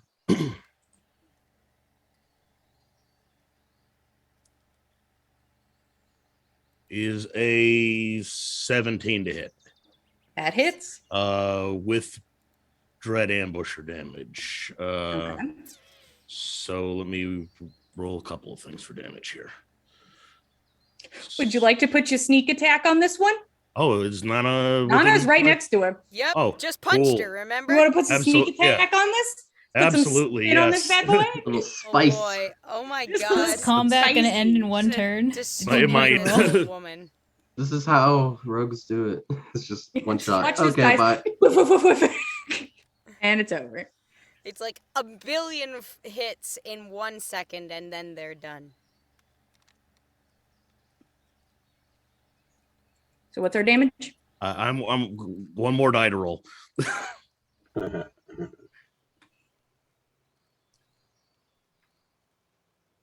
24 points of damage. Okay. We're not great Precision. rolls. Whip, whip, whip. 3 arrows, one in the gut, one in the chest, one in the head. This old lady eats it. Damn. Falls backwards onto the ground. The body lay still. Huh. No, Roshan. what the fuck? You murmur, what the fuck? Roshan, you are woken by the screams. Is there an object interaction you'd like to do or something of the kind? Yeah, I'd like to rub the sleepies out of my eye. Yeah. You get a little eye booger out. You're like, if anybody's going to see me, bitch. Nana, you're up. This woman collapses in front of you. You can see the ground starting to darken. Okay, that's The not nightgown good. begins to darken because she is full of arrows. All right. This looks like... Can I confirm that this looks like corruption? You can use your action to investigate or do a medicine check if you'd like. I would love to do something of that nature. Go for it. Which one? They're both as good as each other. In other words, a +2. So I guess investigation, just based on what she's seen from other instances of fighting corrupted. Go for it. It's a 13. You crouch down and start examining the wounds as you watch the nightgown begin to darken from where the arrows hit, which is consistent with a bleeding person being full of arrows. Yeah. In like perfectly vital spots. These are beautiful hits, 10 out of 10. But you lean in and you like tilt the head to like look into the mouth. And you can just see that it's like just like full of this liquid, and just like you can tell because her head was to the side, it was like spilling out, and you like pull it forward. What'd you get again? 13? Yeah. You don't know if this woman's mouth is just like filled with blood, or you're not entirely sure if this is corruption or not, but it's not normal. No, and you saw the thing come out of her mouth a second ago, right? You saw that. I saw it. That was real? Yes, I wouldn't have done what I did if I didn't see it. I believe saw you. I saw it as well. Okay, so long as we're both clear on that, I can't make out if this is corrupted or if this is something else. As you say that, your turn comes to an end, using the rest of your turn to converse with Fen. And then, just as the punch you gave to this old woman, the black ichor from the mouth lifts out and slams into you, moving from the mouth and just bulldozing straight into you, leaving the body behind there. I wanted someone to like come out of the bubble and just say, "Did you just kill the old woman?" Yeah. It's just like, I wish. What have you done? I wish somebody was able to get outside in time to be like, "On me! What was I supposed to do?" This thing, it feels like being hit with like lukewarm water as this thing fully tries to encompass you, and like pushes at your mouth, and you can feel it like in your ears as you like try to fight it off. I need a dexterity saving throw, please. Don't care for that, my dudes. I do not care for that. Oh, God. That's a shitty roll. That's a 9 total. Okay. Fuck. Proficiency in dex saving throws. Hang it is what it is. Hang on. I did add the wrong amount. What's the right number then? Yeah, tell me what it is. 12. Okay. Same outcome. Cool, I kind of figured. This thing wraps around you. It almost feels like you were plunged into just like a warm lake that's just you and this thing, as it like covers your face and your ears. You can't breathe.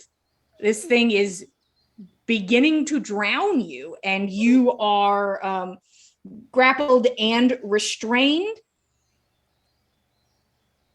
Yep, that's its turn. You watch Nana just fully turn into just a writhing sort of black pyre of a person. That's its turn. Gorbjorn, you wake up. Any objects you wanna grab? I'll grab my sword, and I don't need armor. I'm good in my loincloth. And the lady's still standing somehow. So. Oh, the body of the woman is on the ground. Oh, then what's left? Yeah, no, the stuff Something that came out of her the mouth. body. Okay, then instead of my sword, I'm going to grab a torch, or just and then just throw it at them when I get out of the. Is it gonna be lit, or is it just gonna be the unlit torch? Okay, so I guess my action has to be lighting the torch then. Yeah, you can use this round to light a torch. I think that's fine enough. Okay. So you have it in your hand. To follow this before. And then I'll just stick my hand out with the torch. Yeah, you just lean outside the bubble a little bit, like, hey. Nana's drowning on the floor. Tordrek, you wake up. Currently, you do not have your armor on because I think you had the big beefy boy armor. I was praying. If it was during the first watch, remember I said I was praying. So I guess Tordrek was just very deep in his prayer. So we'll say that you still have your armor on then, if I was mistaken. Well, he takes his armor off quite a bit, so he could have it off and be praying. We can go that route. That's okay. Yeah, either way. He doesn't have his armor on. He prayed after he took his armor off. But hearing the screams and being interrupted, he's going to go in the direction of the screaming to see if that's like Nana stepped on a big twig or something in her foot or something. You move out of the bubble. Your full movement, if you'd like to go towards Nana. Yeah. You cannot reach her this round, but you get there and you just see this dead old woman on the ground, Fen like 40 feet that way, and just a dark shifting liquid mass in front of you. Okay. All right.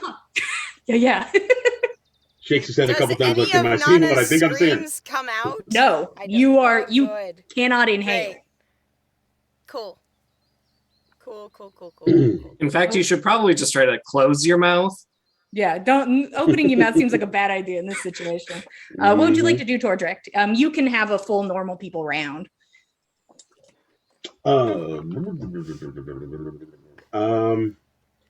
There's Black Ooze, there's Finn, and there's a dead old lady. Yeah, that's the setup right now.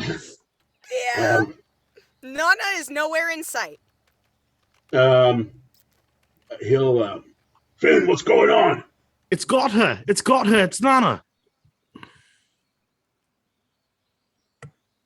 Um, The dead old lady is Nana. No, It went so fast. He's gonna say, "Who's got her? Where's she at? That I don't ooze. see Nana." That ooze. It's got Nana. That's the action. That's perfect. Right. Thank you. God. Right. Where? Who? It's pretty confusing. It's fine. I'm just drowning. My least favorite way to die in D&D, It would've been guys. easy I to gotta metagame say, right my there, but I least just didn't. favorite way to die. Yeah, Being it was, interrupted from the praying. it's That's a pretty confusing good. thing to run into from prayer. That's fair. That's fair. We're now back at the top. Saga. What would I you guess like? I heard all of that interaction. Yeah, you can. You all can hear so that. That's good. You're caught up. Yeah, caught up on whatever this is. Whatever the I'm gonna- fuck this is. Kind of stumble out of the bubble, kind of crawling on all fours. Okay. You shuffle out. Yeah. Look up. So because Gorbjorn has a torch poked out of the thing. So can I see enough to see none, like the goop? Can I see the goop? You can. It is just on the edge. You can see that there is something there. Okay. Then knowing that there's goop and screaming, and I know goop equals corruption normally. I'm going to try to help with the light and guiding bolt. Okay. The second level. Boof. Go ahead and roll to attack. I have been rolling so bad this entire day. I keep rolling 8s, but I What's it add up guess, to? well, technically, 15. That hits. Okay. good. Oh! Thank God. Yeah. Thank God for We're, you. we're still adding my Maybe. sorcerer. We're still adding my sorcerer stuff to the Yeah. that's. I had a brain thing for a second there because I was like, wait, did we say that? Was that a thing? I've been doing it. Haven't. Who am I? Yeah. Okay, so that hits. That's great. Range spell attack. So it does radiant damage. I don't know if that does anything special to Corruption Beast. Guess we'll find out. Guess we'll find out. Second hope so. level. So it's an extra d6. Wow, that's a lot of ones. 6, 12, 14, 15. That'll be 16 points of damage. Okay. This bolt of like beautiful colored energy slams into this thing. And you can watch it just like its whole body shudders. Nana, you take 8 points of radiant damage. Ouchies. Sorry. You don't know that happened though. No. The bolt of light is kind of the same. It has the same like opalescent color that all of Saga's magic has, but when it hits something, it like explodes kind of like a ball of glitter and just covers this thing, and next attack on it has advantage. Okay. Hell yeah. Anything else, It's Saga? glowing. That is my action. I roll a magic surge. That would be lovely. I don't search because I rolled another 8, which is Okay. good because that's consistent. I like consistency. Yeah. And then for my bonus action, I'll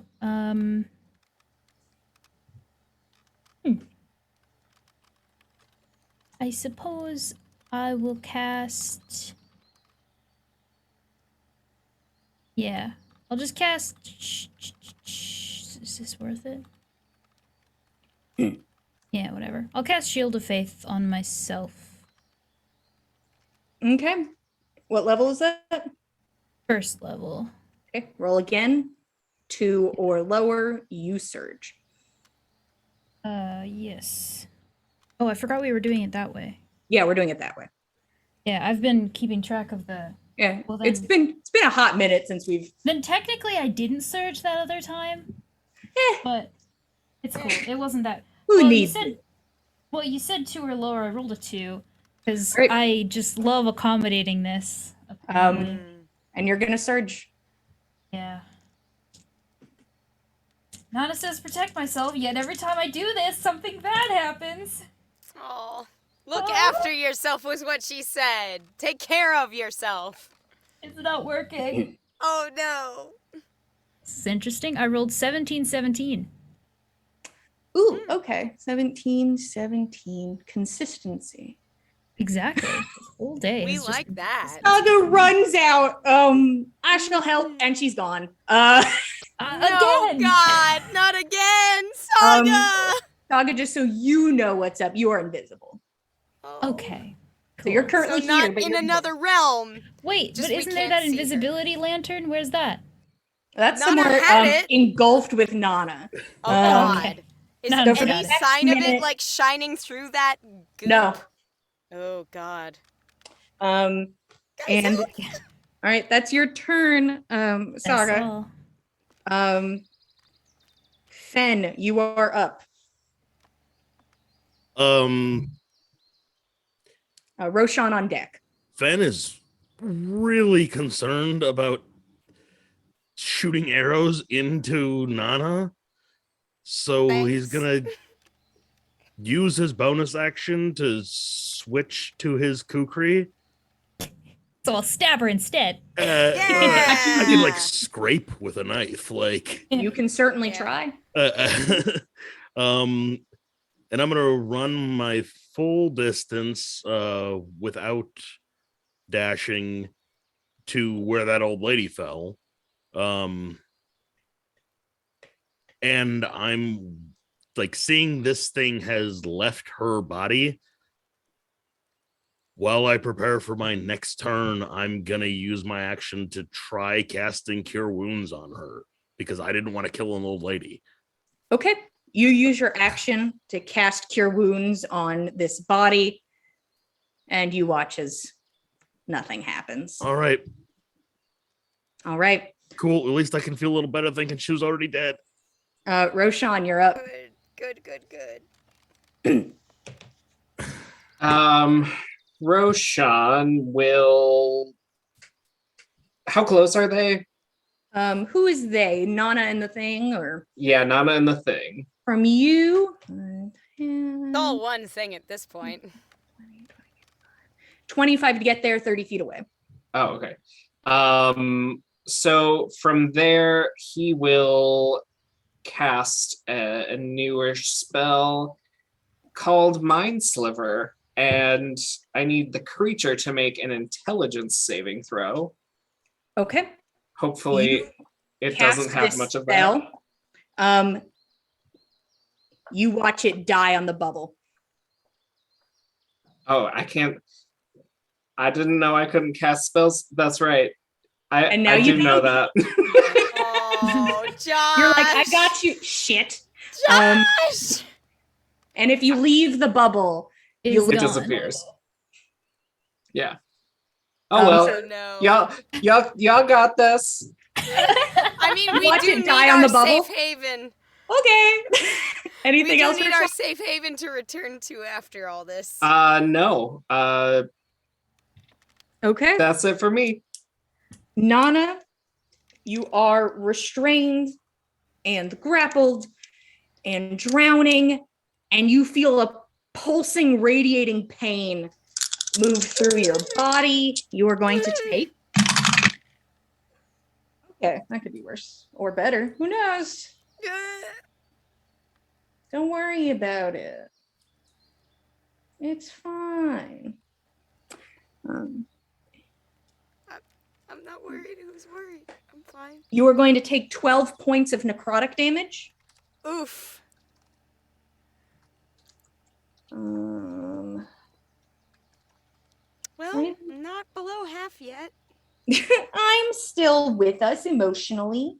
Emotionally. Is there anything I could do to get out of this? You are welcome to try and use your action to escape. You have disadvantage on dexterity saving throws, which this would be to free yourself.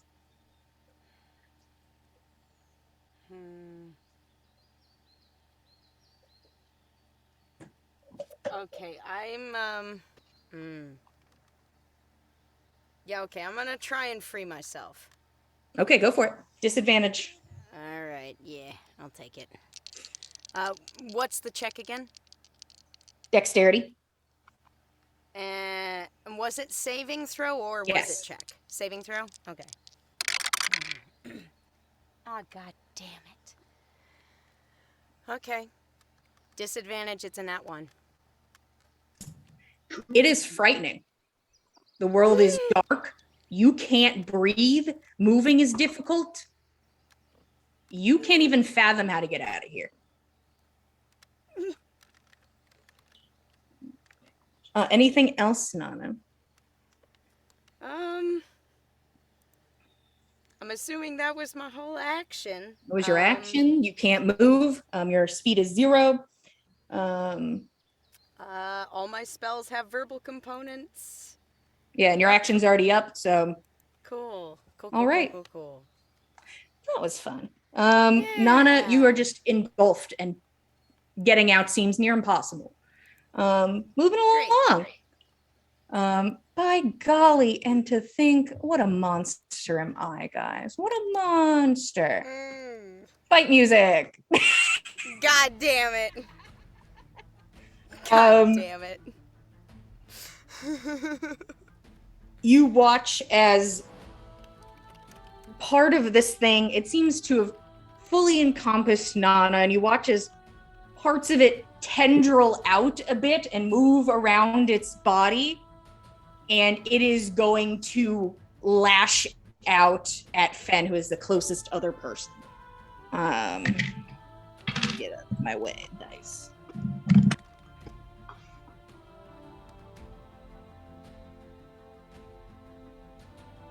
I'm gonna assume an 11 does not hit you. Does not. It lashes out at you almost like it's like pushing you away, but it does not make contact. And that is the end of its turn. Gorbjorn, you're up. Tordrek, you are on deck. So I'm going to walk out, drop the torch on it, and then I'm just gonna pull Nana out. Okay, so just, it's not going to be really too much of, the torch will have fallen to the ground near. Yeah, that's fine. Yeah, so you throw it down, and you are going to reach in there to try and pull Nana out. I am going to have this be a contested roll against the thing holding on to Nana. You got grapple gloves, bud.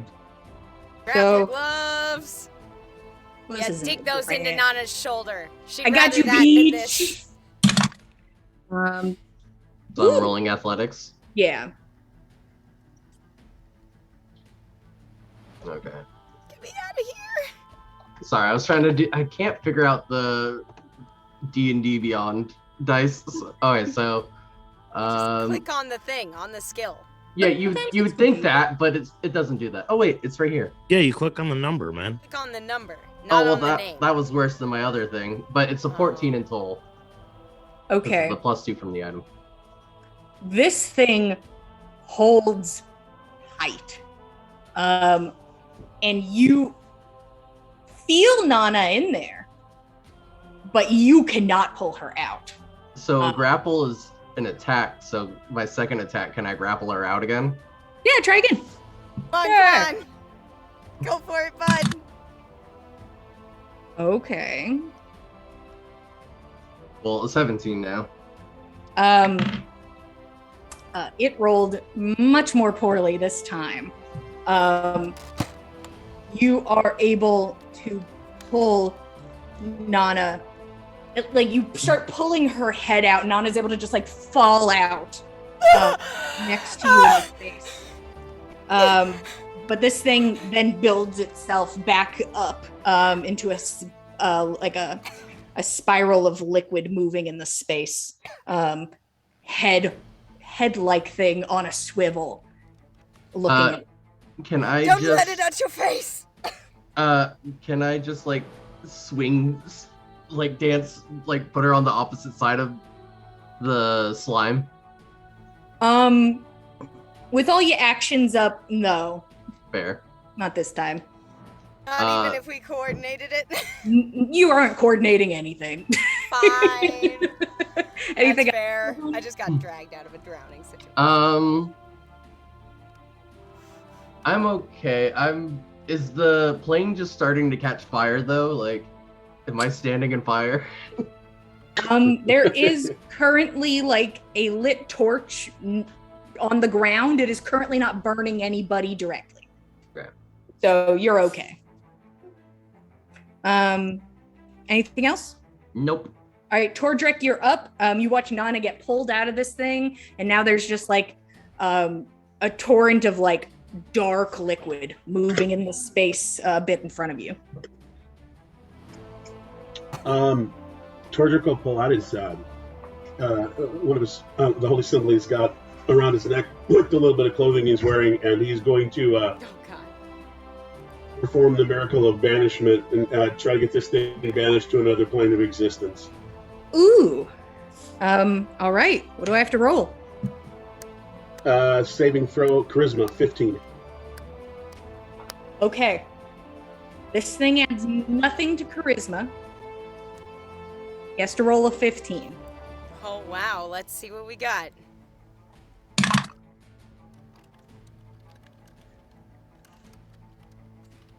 It's a little hard to see because it's such a fancy dice, but that is a nat 20. God damn it! Aw, son of a bitch! Always save on those big combat endings. It's always these like big things where it's like, we could end the fight now. And I'm like, I guess not. Trick, you pray to the 9 sisters and it's just, your spell can't hold on to it. It's as if these hands trying to pull it away to banish it. It slips through it like water, unable to be restrained. Sadly, the banishment does not work. Damn. That would have been really cool. That would have been really cool.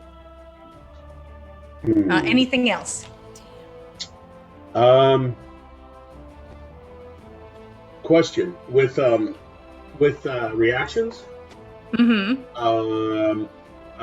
He has a shared ability where, like, where Nana's just been engulfed by this thing. He can, any attacks that she takes can be split upon everybody else that's down there.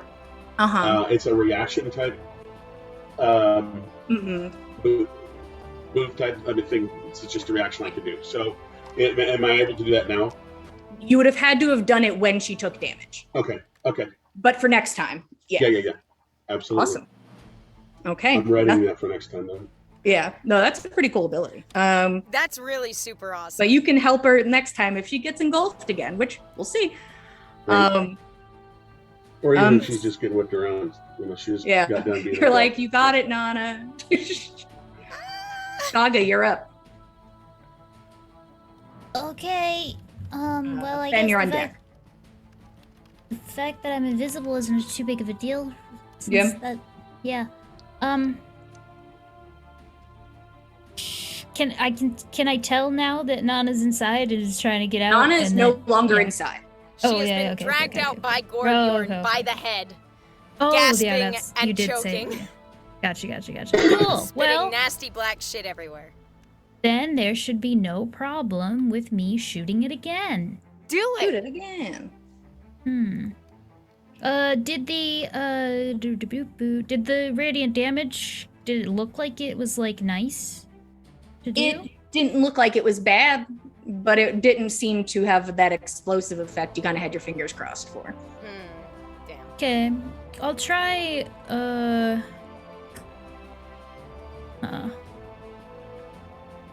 yeah, I'll try Chaos Bolt then, this time around. Okay, go for it. Another second level. Okay. Saga, incredibly tired from the fight with the dragon. Spell slot's a bit depleted. Oh, baby. Oh, but she comes in here with a natural 20. Hell yeah. Oh, that's my girl. All right, roll damage. No! Oops, I hit the mic. Okay. This is very good on this spell. Good. Give me a moment. All right. That's gonna Get it, be... get it. Not a problem. Chaos Bolt's weird and we're here for it. Hell Yeah. yeah. Takes a She's second. chaotic and we appreciate her. Yes, we very much do.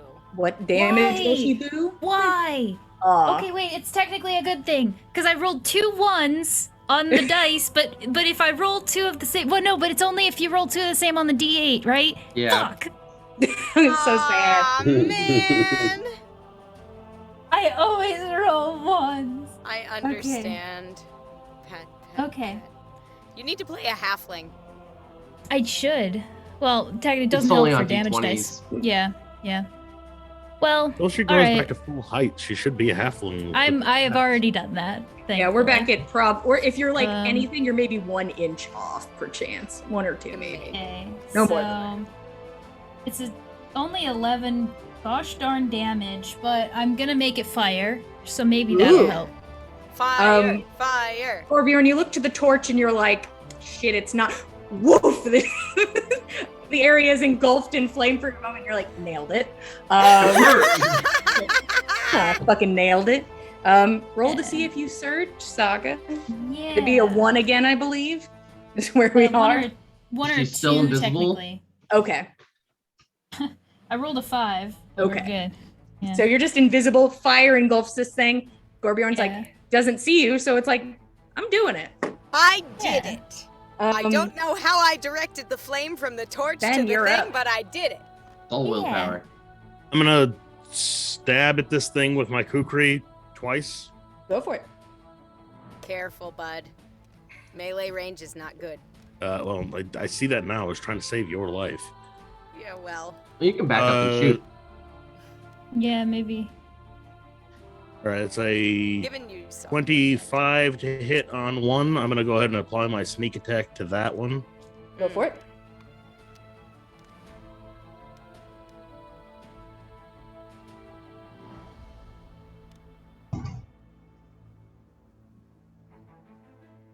Yeah, it's only 5 points of damage. Um, And you see that you think it does even less. okay. I'm gonna go ahead and take the second attack, doing the same thing. Uh-huh.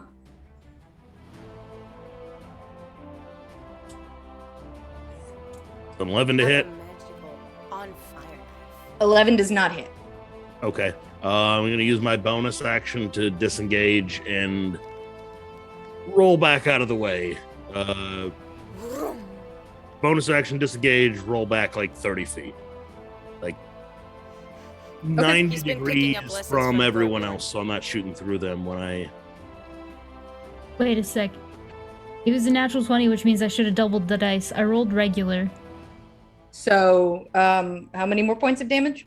Well, if I don't want to roll again, I got 11 points of damage, so it would be another 11. Oh, 22. Is that plus the add-on that comes with spells normally? It I don't doesn't have get any. an add-on. Okay, cool. don't have So any, yeah. 22 then? So it would just Um, be just add another 11 to the damage that I did. Wow. Same fire. fire. It's still fire. Yeah. Interesting amount. This thing, as the fire like licks it, he watches it like parts of it start to like evaporate into like dark smoke as it like fights to stay stable and seems to be struggling to do that. And Fred's like Okay. cutting into it and shit. Roshan, what's up? How you doing? But Ptolemaeus is also in there with you. Like, What do we do? Roshan's just gonna chill. He's good. Looks Yeah. like they got it. yeah, this thing looks like it's struggling to stay up. Yeah, no one's dying actively, so we're yeah. good. Not Anymore. Nana, you're up. Talking of not dying, Nana is still coughing up like ungodly gobs of black ooze. But she manages to stagger up to her feet with Gorbjorn's help. Thank you. Thank you for that. Alright, let's finish this off quick as we can. Nana wants to zip in there. She wants to whip out one of her spears and lob it into this thing. You are right next to it. Stab it then. There you go. Fine. Yeah. Just checking. Yeah, you know, the thing, the stuff, the things. I believe is it the D8 that's the damage when you hold it and push it, or? If it's two-handed, it's D8. Yeah. Okay. Two-handed mean more damage because more hand. You know. That makes sense. More hand, more damage. More force for damage. It's a 19 to hit. 19 hits. Hell to the yeah. It's yeah. It's only 3 damage, but that's fine. More stabby for me. How do you kill this thing? Oh hell yes. I think Nice. Nana just gives this scream of rage, just channeling all that fear that she had inside that black choking thing, and just takes it down to the ground with both hands on her spear and just stabs into it, just getting out all the last little bits of those cinders. This thing falls down. You continue to stab at it, which you think isn't doing too much damage, but the fact that you were just pinning it onto this fire, it seems to struggle to stay composed until it is nothing. The area is empty, and you watch the last of the mist of this thing drift off into the air. Nana spits on the ashes. You guys are out of initiative, and there is a old woman's body lying just a few feet away. Well, good thing we got a fire going. Just got to roll her a little bit this way. Nana wants to take the lantern over to her and try and see whether or not she can catch any sign of breath. You go over, roll a medicine check. Oh, good. Shitty rolls again. Cool. It's a 4. So there is an arrow currently Yeah, where in the chest and one in the head. Yeah. And there is no movement. And that thing also done come out of her mouth. Yeah. And then if we bring this back, we have to explain why there's an arrow in her head. So we burn it here and we go. You're not carting around another corpse. God, from the bubble. Yes, certainly no not. more corpses. I am very much in agreement with you on that one, Roshan. Thank you. I do, however, think that it is probably wise for us to at least send word back to her daughter. Roderick runs down when as the creature's going down dying. He's going to go to the lady as well. And how long has it been since she died? Currently, probably just, I have an idea of what direction you're probably thinking in.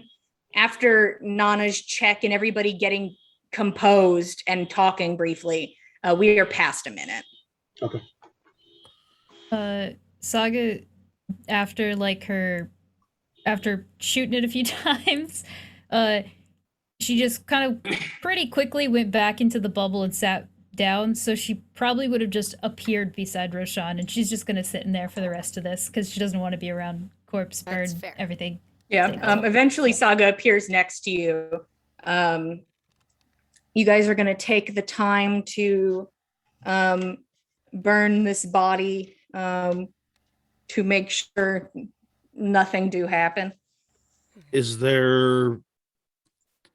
I'm gonna search her for any sort of keepsakes or anything that we could potentially return to her.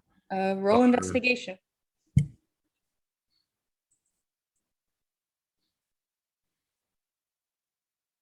$21. You are thorough because you want to be sure. This lady has nothing on her, just the bed dress.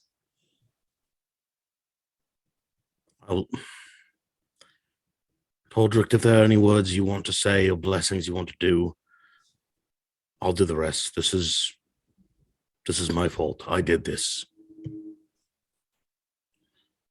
You're just protecting everyone, including yourself. She didn't know what she was doing. She was already dead. Might have been something else we could have done, but I don't know. So if you could do anything to ease her passing, see her on to whatever world you think lies next, I'll do the rest. Nana, I'm sorry. You can go to bed. Don't be sorry. I took this watch, same as you. I'll help. And Nana pulls out her trowel from her pack. Starts, making a little bit of a fire break. Getting things ready. Setting up the torches. As you set up, Tordrick, you were able to give whatever blessings, final words you'd like to give to this body as your friends prepare for a small pyre. Tordrick will pull out a small flask and give her a quick shot of whatever cheap whiskey he's been able to find. Takes a shot with her so she can have a little toast before she heads off into whatever direction she's going. And of course, puts into words the fact that the body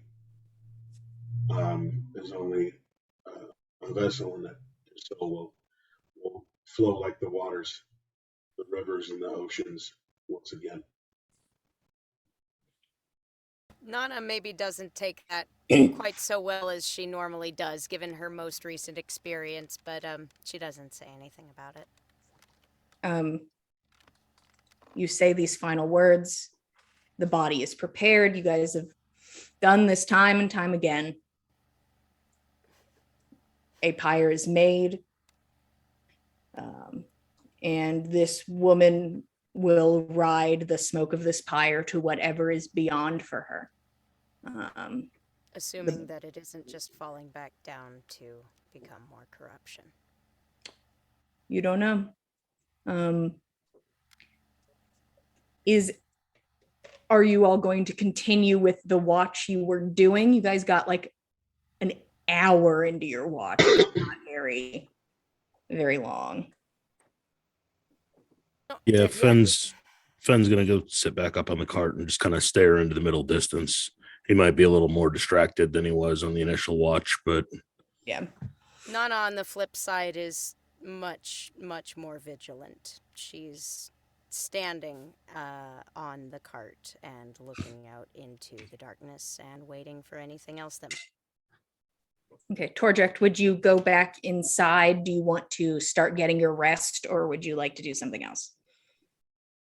If the prayers weren't completed, then he will sit right where he's at, in front of all this, and finish his praying.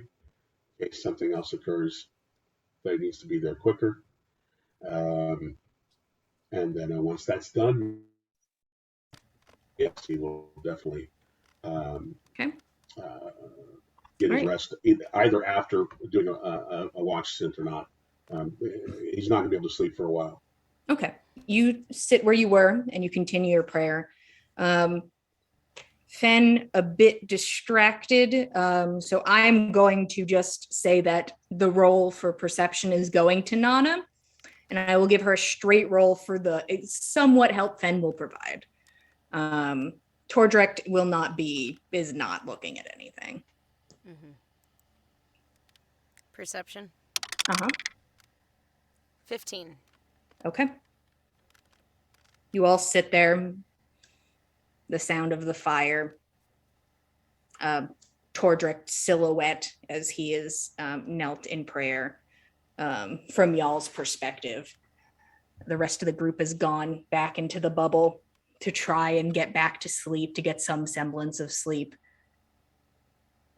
It's quiet again. Both of you still have a bit of ringing in the ears, which makes it a little hard to kind of listen out for anything, but your torch survived the ordeal. So your lantern, as you move it around. Thank goodness for that. Looking and keeping an eye out. There's the normal sounds of the night. And you hear what sounds like a few birds flying by. There's the flutter of wings overhead. You look up, it is past your eye line. These birds up in the sky in the dark. What are you going to do? But you look up, kind of cast your lantern up a bit. About 30 minutes has passed since the original ordeal. Tordrek's prayers are wrapping up. He says the last bit. He thanks the Nine Sisters, and he kind of gets up to his feet, starts to take a step towards the bubble. And then there's the flap of wings again. And you watch as just a bird whizzes by. It's not, you've seen big birds recently, and you're like, okay, it's not a rock. A big bear. Not a rock. Not a rock. Bigger than Jenny, it's smaller not a- than a rock. It's It's bigger not than a rock, Jenny. it's a- Bigger than Jenny, smaller than a rock. But you look up, trying to catch one of these in the light, and like you catch like the glance of like a little bat wing, and you're like, oh, okay, it's a bunch of bats. That makes sense, I guess. Are they troubling you now? No, it just seems a bit late in the season for them to be flying, especially this late at night. There's just fluttering around in the darkness. Fen, you're trying to like now catch some in your sight that Nana's put them out to you.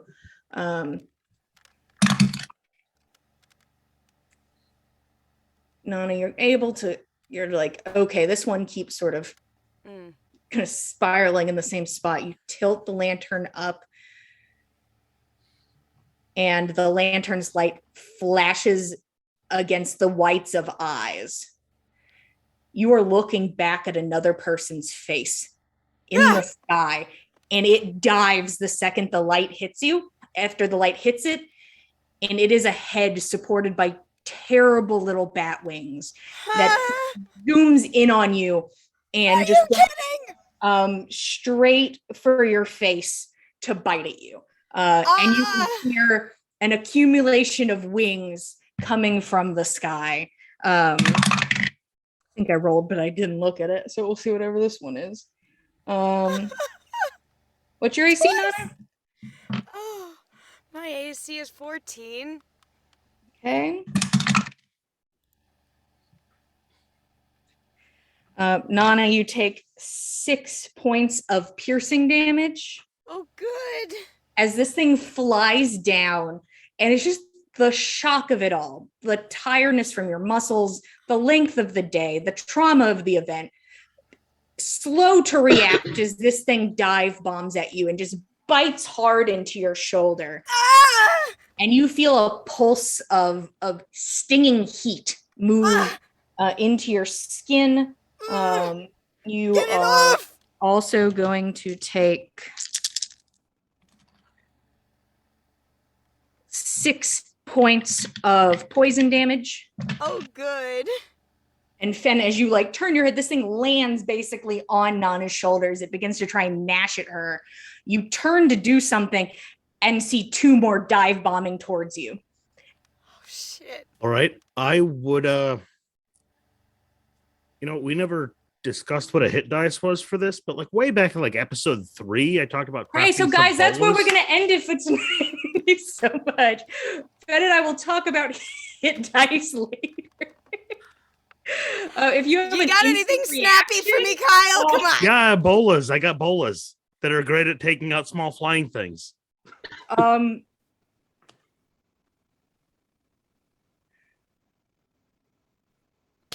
Sorry, I went deep into the void. You ever gone Oh, I was deep like, into the void? What happened? Are It's we guys? probably a D4. Yeah, that's what it is today. You're welcome to try and throw a bolas if you like.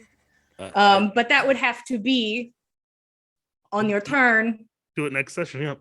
which will be next time, guys. You all got to watch me disassociate into the night for half a moment as I After tried trying to kill remember my character twice. anything I've done. I'm like, What? have I ever played D&D? I thought to myself as I went deeper into the void. Thank you guys so much. We're happy to be back. We've been a little wibbly wobbly this month, and we do our best because we love telling you guys a story. And we're happy to be here. And you know what? Next time we'll talk bolas and we'll see what happens. We'll see if we can knock these terrible, terrible bat heads out of the sky. But for now, the party, some of them sleep soundly. Tordrick and Fen look to the sky and watch as this circling mass moves its way inwards. But thank you all so much. We really appreciate it. Love having you here. Once again, I'd love to talk about our dice giveaway if that link pops up. The blood! The blood! Some beautiful Feed the blood dice god, for some cultists. spooky season, some red and black dice. Lovely. All you have to do is follow the link, push some buttons, enter the Monday night secret code, which I'll tell you again, which is all caps, no spaces. It's one word, the Uproar. So if you'd like to get some extra entries, maybe get a nice chance to get these very beautiful dice, you can go put that in, and then you can join us later in the week for some more. I get happy dice at that. Here at the Dice School, boy oh boy, we do all the stuff. When you We do sure do. all the things. All of them. So on Tuesday, Frank, is Legends of Theia back for us? I certainly hope so. Hell yeah. Yeah, tomorrow night at 6:30 Pacific Standard Time. Hell yeah. Cleaning out, well, I'm not really cleaning out, but investigating the halls of the dead. Ooh. The group found basically a ghost bar with a bunch of ghosts of the dwarves that had passed on, and they were all drinking and having a good time. So everybody kind of got loaded with the dwarves, ghosts of those who have passed, and it wasn't what they expected. But once they get in deeper, it'll be a little different. But yeah, tomorrow night, 6:30 Pacific Standard Time. Just at the end. Hell yeah. Abby, would you like to tell us about the bi-weekly fun we have going on Wednesdays? Yeah, so Cordially Invited is the name of the game. YouTube is where you can find it. We play at the same time of day as Backs of Gods, but on Wednesdays instead, every other Wednesday. It sounds confusing, but that's just because I explained it that way. But I'm sure you're all incredibly intelligent and you can figure it out. So, if you want to come to YouTube on Wednesdays and see us play this game, it's D&D. We are kind of we're supposed to be attending a wedding and running this wedding, but most of the time has been in the woods chasing aberrations. So And it really seems like y'all have not been fulfilling your mission on the ticket as yet. Not quite, unless I've never hosted a wedding, so I don't know if aberrations are commonplace. That's Maybe they fair. are. That's fair. They I are when it's wonder. in the in-laws. That's We're very coming true. in with hot takes tonight, boys. Yeah. So I mean, just common normal weddings. Bi-weekly on weddings. Wednesdays. Yes. And you know what? The great thing about being bi-weekly is you can catch up. if you missed it, so this week is an off week, so you might as well catch up on last week and Might as come well. see us on November 3rd for the next game. There you go. You can see all of our works, the body of art we have created over on youtube.com/the Dice Cult. Catch up with some shows, catch up with Cordially Invited before it goes live. You got time? Catch up with this wedding drama. I don't know if they just haphazardly introduce old women and kill them like I do, but maybe they don't. I mean, to be fair, Not yet. the first time we met, old lady and her cow, I was convinced that she was going to be dead. And look how not dead she is. You're welcome. Super not dead. I appreciate that. Also, I I get a very angry phone call from my mother. Anyways, no. As a big fan of Ellie, she'd be pissed. She would be. Also, you here at can't the kill her at this Dice point.